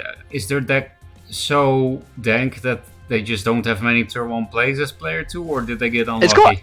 It's got a bunch. I guess it's only got one 3-drop, but it's got, what, 6, 12, 14 good. Like, not good, but passable turn 1 players as player 2. Oh, that's just super unlucky then. Yeah. Then I hope for them they at least have Tempest, but it doesn't even do that much right now, because obviously Tempest is nice when you're behind, it's a comeback mechanic, but in this situation even Tempest doesn't do enough. Yeah, MMA just Mystic to heal up a thing and keep going. They could just die soon. Yeah, Razorback's one hell of a card, huh? It really is. It is interesting though that Soul Shadow Pact kind of does the same thing, but nobody plays it. There is something... Soul Shadow Pact isn't a 4-3. You know? I know, and it's also not actually a permanent buff, but... Yeah. Still, it works with Jax, but nobody plays it. There are some dank Abyssian lists that Darkfire sacrifice to get, like, Prophet Jax early. Oh yeah, that was one of my March streams where my first game of the day was turn 2 Jax, just like what you said, and I was playing Vanner, I just immediately conceded. I know, it's not really not that fun to play against those kind of high roll decks, right? Or just flash, you know, flash Dark Sack. Ram feels bad. Okay, he'll I agree. I remember in my game against Monk Business and Dualyst, I was like keeping track of how many Wisps and Fenriers we drew.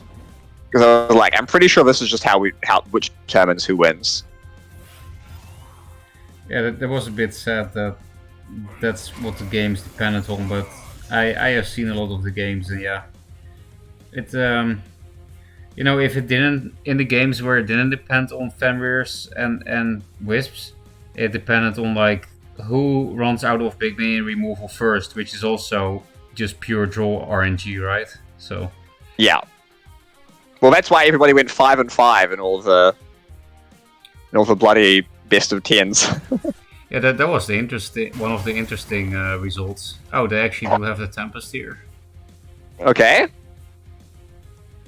Still, it's looking pretty dire because it's still 6 damage Razorback. Yeah. Well, the Tempest is nice, but isn't it lethal? 5, 9, 13, 15, so it's 2 damage off. But you could just go for it. I think you do, right? This is Healer Ionavo, so like they can recover. They've got 2 Sun Drops, a Circle of Life, some Rejuves, some Mystics, some Lux Ignises. That's a heal. But like, I think you probably just go for it, right?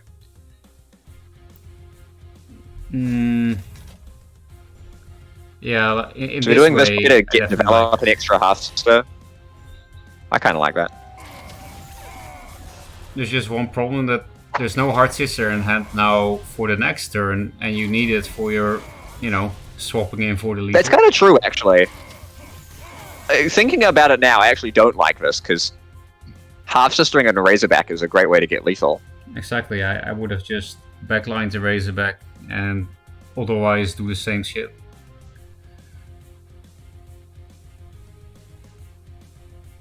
Because yeah, if they just spam heals and walk 2 back, then they're totally fine.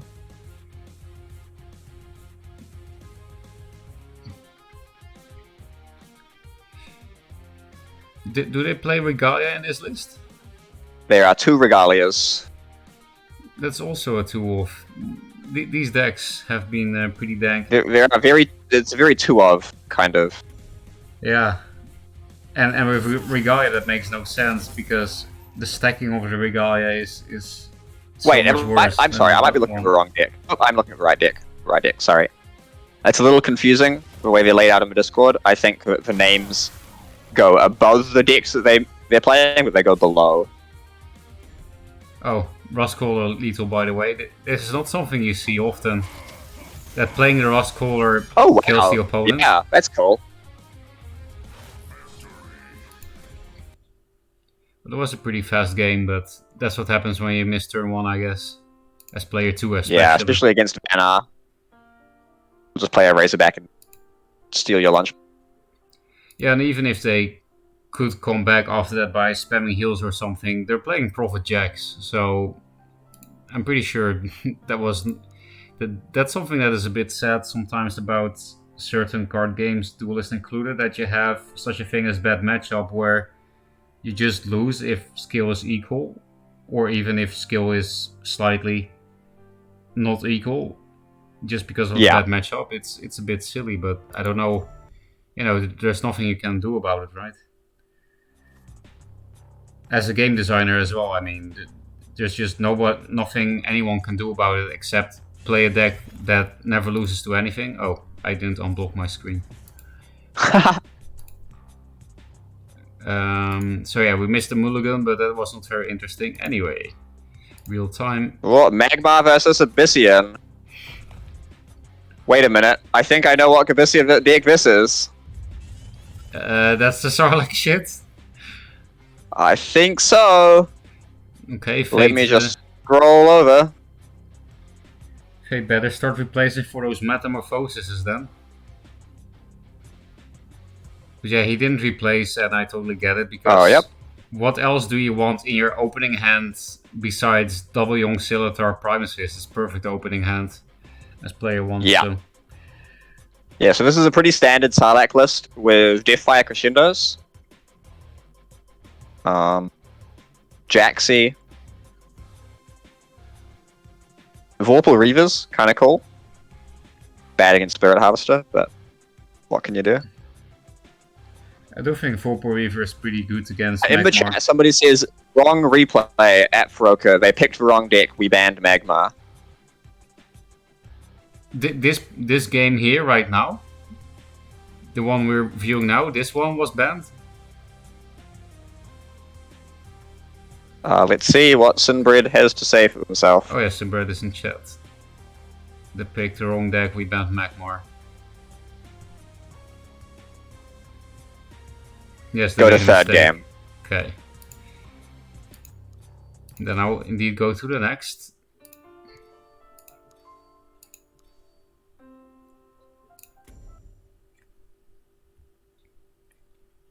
Real time.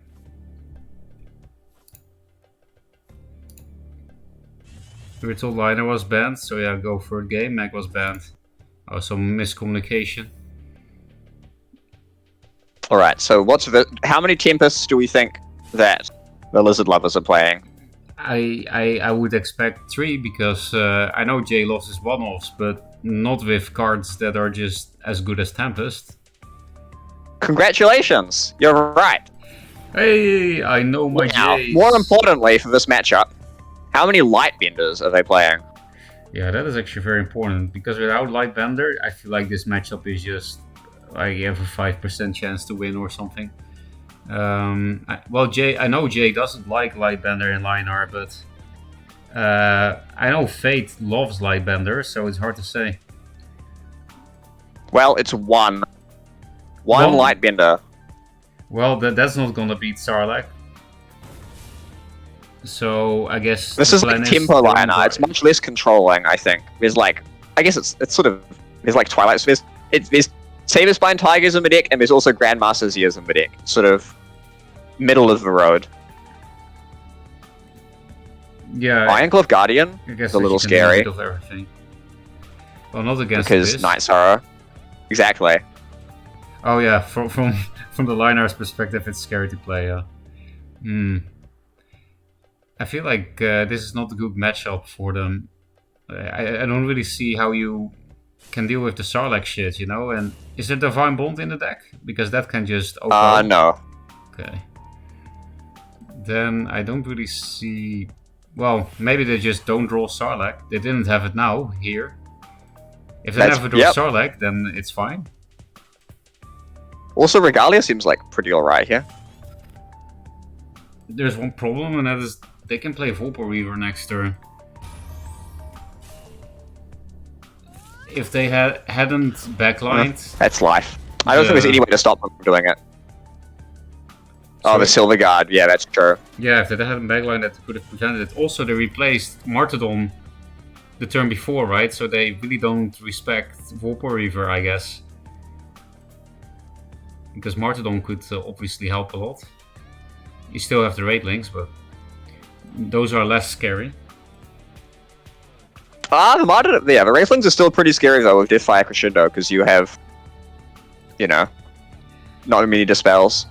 They are, but no Volpo either. Yeah, exactly. Not 12 damage without any other cards. Kind of scary. Oh, they got Just Sarlacc. a Sarlacc. So I guess game over. Will they be able to start copying it? Is the real question. That is something I've never seen, but it would be funny if that happened. I've never seen a Sarlacc player draw Sarlacc, but just no way to copy it. It's either they draw Sarlacc and they can copy it, or the other way around. But yeah, it would be cool if they come. Or just do double Regalia and then beat them up. That looks like the plan here. I don't know. They're still kind of playing around Night Sorrow, but also not really. Well, actually, this is kind of... No. I was going to say it's kind of like playing around Night Sorrow because the Night Sorrow will not be next to your face. But that doesn't really matter because then if you want to smack them with Regalia, you have to step towards the Night Sorrow anyway. Yeah, I think we're just trying to get like an angle on the tile with it later maybe. It's not a huge deal if it gets Night Sorrowed. Yeah. Because you still have a Regalia up probably. This is really scary for Sinbred. Like, if they don't have a Shadow Dancer or something, their deck has not... Or, are they playing Rust Crawlers? No, yeah, if they don't have a Shadow Dancer, they're really bad at getting rid of artifacts. I guess they have Blood Tears. Yeah, Blood Tear will be nice here with the Sarlacc ping as well. I guess this is a way maybe they can just win against Sarlacc even though they have no answer to it. Just kill them forehead. It is... I mean, that is a good way to beat the Sarlacc decks. That's why Spellhigh is so good against. That's why I have played a lot of Spellhigh the past months also after the nerfs, just because it's so consistent at beating cheese. All kinds of cheese.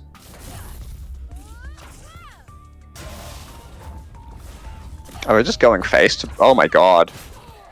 This is a lot of damage. And Regalia's not even gone. Surely you... Oh no, yeah, you can't consider that because you need to hit with Sarlacc. But yeah, well you got rid of one of the Regalias. But like, this is just a lot of burn damage. Yeah.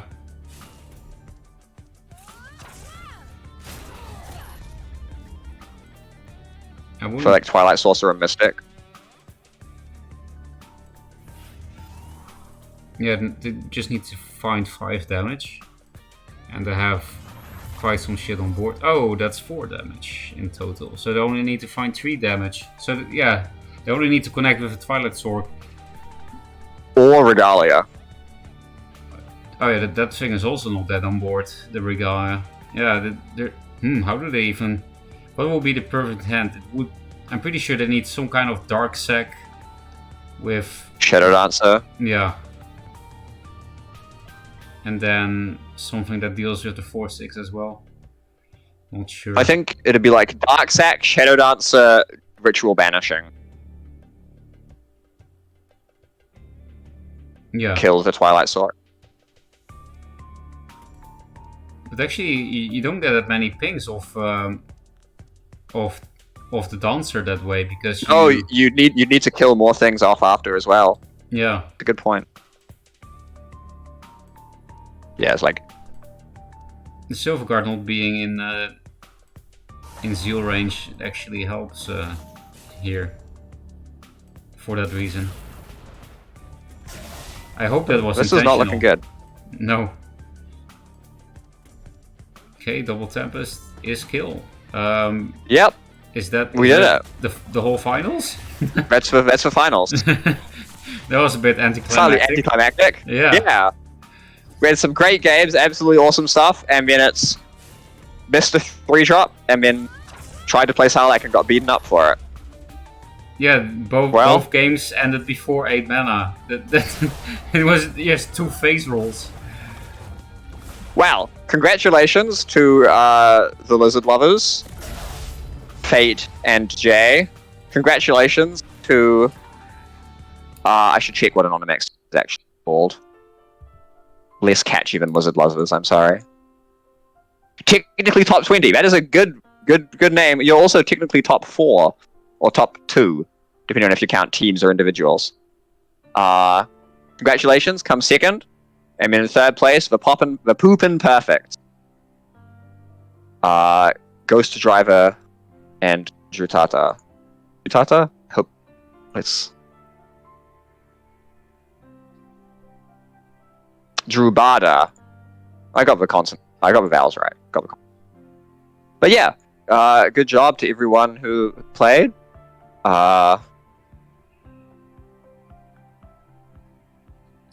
Some really high level games.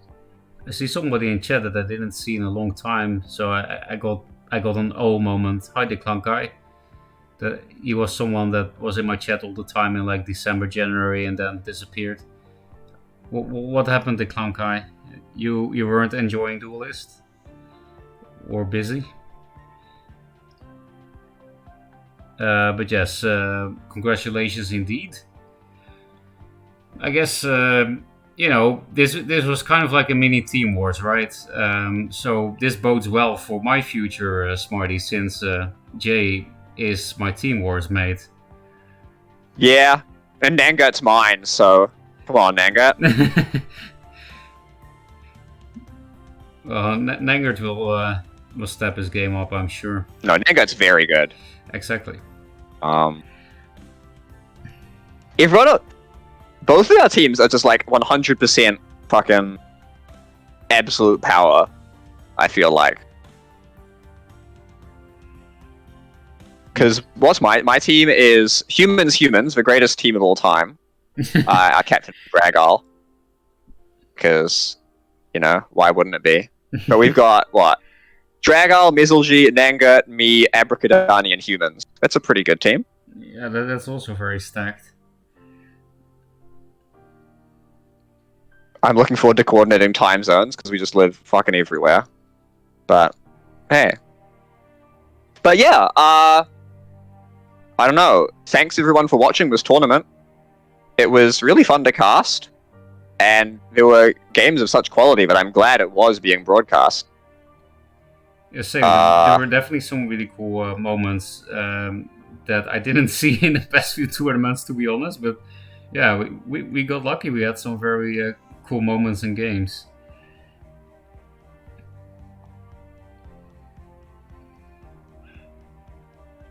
Job from part-time to full-time. Glad to see you too. Nice to hear that, Declan guy. Also, did you disappear? I'm not talking to you now, Declan guy. Talking to Smarty. Did Smarty hang up? No, I just got nothing to say. Oh, okay. It was so sudden. No, I'm just trying to, The stream should probably end at some point so you can go to sleep. Yeah, true. I should go to sleep.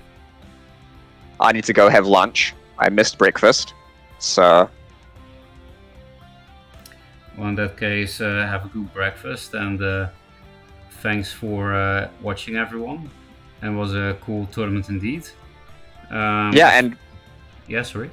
I understand that we're getting... So there might be some more in, like, 2 weeks or something. Yeah, so Alex did tune say in. That.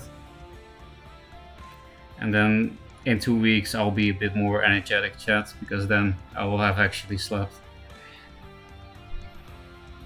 And oh, thanks for the business, guy. I like the Russian voiceover. I'll get gold again soon, TM. No rush, because Goldnet is coming this month, the guy. So the rank rewards don't matter that much anymore. You can just farm cards in Gauntlet soon. TM. Oh, Nanget said thanks for casting Smarty. Thank you for putting up with me. This was my first time doing something like this, and I hope I did a reasonable job. I feel like it went pretty well. Yeah, right. I think so too. I guess Alex will. I like the synergy we have. Yeah, I think we don't have any trouble speaking together, which is nice. I liked the going off topic and learning about Rube Goldberg machines or pens. Yeah. I guess we're both big nerds. Feels bad, man. If you're expecting anything different from a bloody small video game tournament cast, like, you know, I feel like that's the expected result. Especially when it's fucking pixelated and it already died before, you know, it all makes sense. Yeah. But on that note, I'm going to head off now. Go have, I guess, brunch. Yeah, so have a good brunch. I might stream later today. Ooh. But see you all. See you. And chat, I will hang around like 1 or 2 minutes more, just read a little bit of random chat and then go to sleep. I'm very tired. To be fair, and then one of his matches in my leg behind. It was all Harpoo's fault. Thanks again for the bits, the clown guy. And you too, I guess, for... I'll take it. Great casting, thank you. Go to bed, you noob? Yes, I am going to bed.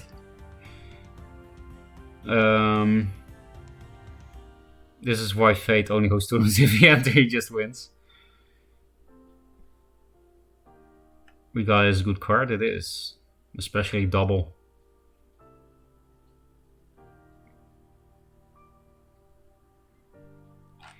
Yeah, I think I'm going to sleep now. I'm falling half asleep, so... Actually, before I forget, ashamed to see no Songhai. Come on, people. Yeah, I'm surprised about that, because Songhai was so popular on ladder, to the point where I felt like people thought it was strong, right? I do think Songhai is very strong. It's just that they don't really have anything besides their out-of-hand damage going for them. Magmar has more damage per card with certain combos. And they also have better minions and better removal and shit, you know? So maybe that's why people didn't bring Songhai, but I don't know. Songhai is way more fun and it's also strong.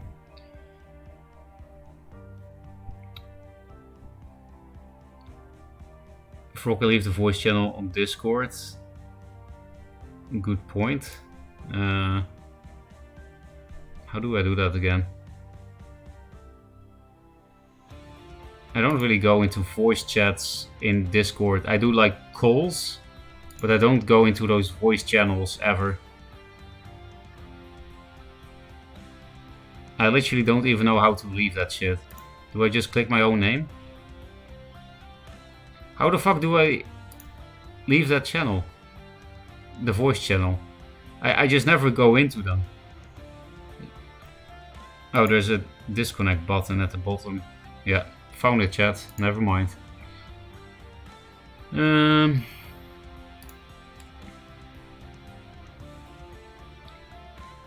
Good night, thank you. So I just auto lose to Lio too. Yeah, kinda true. If you play Songhai, you'll be forced to ban Lio. Playing Songhai is always risky as fuck, especially with how popular Lio is. Yeah, I guess that's true in this format. Like in a format where you can choose your deck and you can stay on the same deck, it's fine because then you just bring Songhai and something that is very good against Linar. But in this format you have to win, so makes sense.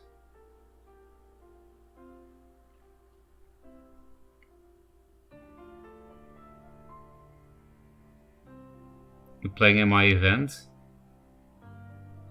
You mean there's a Flash Archon or something now? No, I'm going to sleep. Also, you know, after losing to Magmar 3 finals in a row, and in general, outside of tournaments, also not enjoying the game too much lately, I don't think I'm going to do that to myself until I spam some Gauntlet games and forget about all that shit, you know? I just need some new content to rekindle my passion.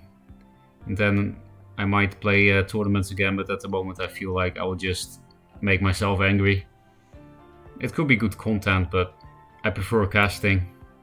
And it is probably equally good content, I hope anyway. Especially if I do the music version right, then it should be better. Don't think people enjoy music streams that much. But plays bad cards like Artifact Defile. That is indeed a bad card. And Jade Monk. Jade Monk did get buffed, the Klankai. Did you see that? Apparently it's still bad. I didn't test it myself, but I talked to people that tested it and they all said the high rolls are very rare. But it's now 3 mana instead of 4 with the same effect. Well, it has 1 less health. 4-3 instead of 4-4. So yeah, I'm not going to play. And I'm also not going to cast Fates Tournament because yeah, I need to sleep. I'm tired. So thanks again for watching. And when will I stream this game again? Not sure. When Gauntlet releases, I will definitely just immediately. I'll just drop anything I'm doing at the moment. But oh yeah, that's something relevant to mention, I guess. I'm not sure if I will stream later today or tomorrow or something. And with that I mean probably not, because I'm actually in discussion for a new job. It looks like I will be able to get it. And it is indeed a remote job from the Netherlands. Surprisingly, remote jobs that pay absolute minimum wage exist. That's the only problem about the job, is that it's minimum wage, and that is not great when you're 29, and it's not great when you live in Japan. And tax in the Netherlands is insane. Minimum wage, you still pay almost 40% income tax. So if I didn't have to pay any tax, then minimum wage would be pretty good. But yeah, 40%, almost 40% goes to the tax man. So, but it will be enough to not die. So I will take it if I can get it, and it looks like I will be able to get it. The only thing that's honestly the thing that looks scarier than not getting the job, like a more realistic fear, seems like I might not be able to start soon. I might have to start in a few months, and then I'm still not out of the woods. Then I still need to find something to bridge the time in between. But yeah, looks like I might not need to die. That's pretty cool. That was fun and shovel this event always. Sounds like Flash Arcana then. Anyway, I am going to sleep, and if I do start the job soon, I will still stream. But obviously not as much as before, because it will be 8 hours per day. And then the good news about that is that I would probably stream at more, not at random times anymore, but on a schedule. For some people that's good, for some people that's bad. Because then I would probably just always stream just before work or just after. Or always stream a lot in the weekends and nothing during the week. That's also possible. We'll see, I guess. But if Gauntlet comes out tomorrow, I will stream all day. Non-dying is pretty cool, I agree. Okay, I'm finally going to sleep. I keep saying I'm going to sleep and then I don't. So now I will. Thanks for watching, and bye.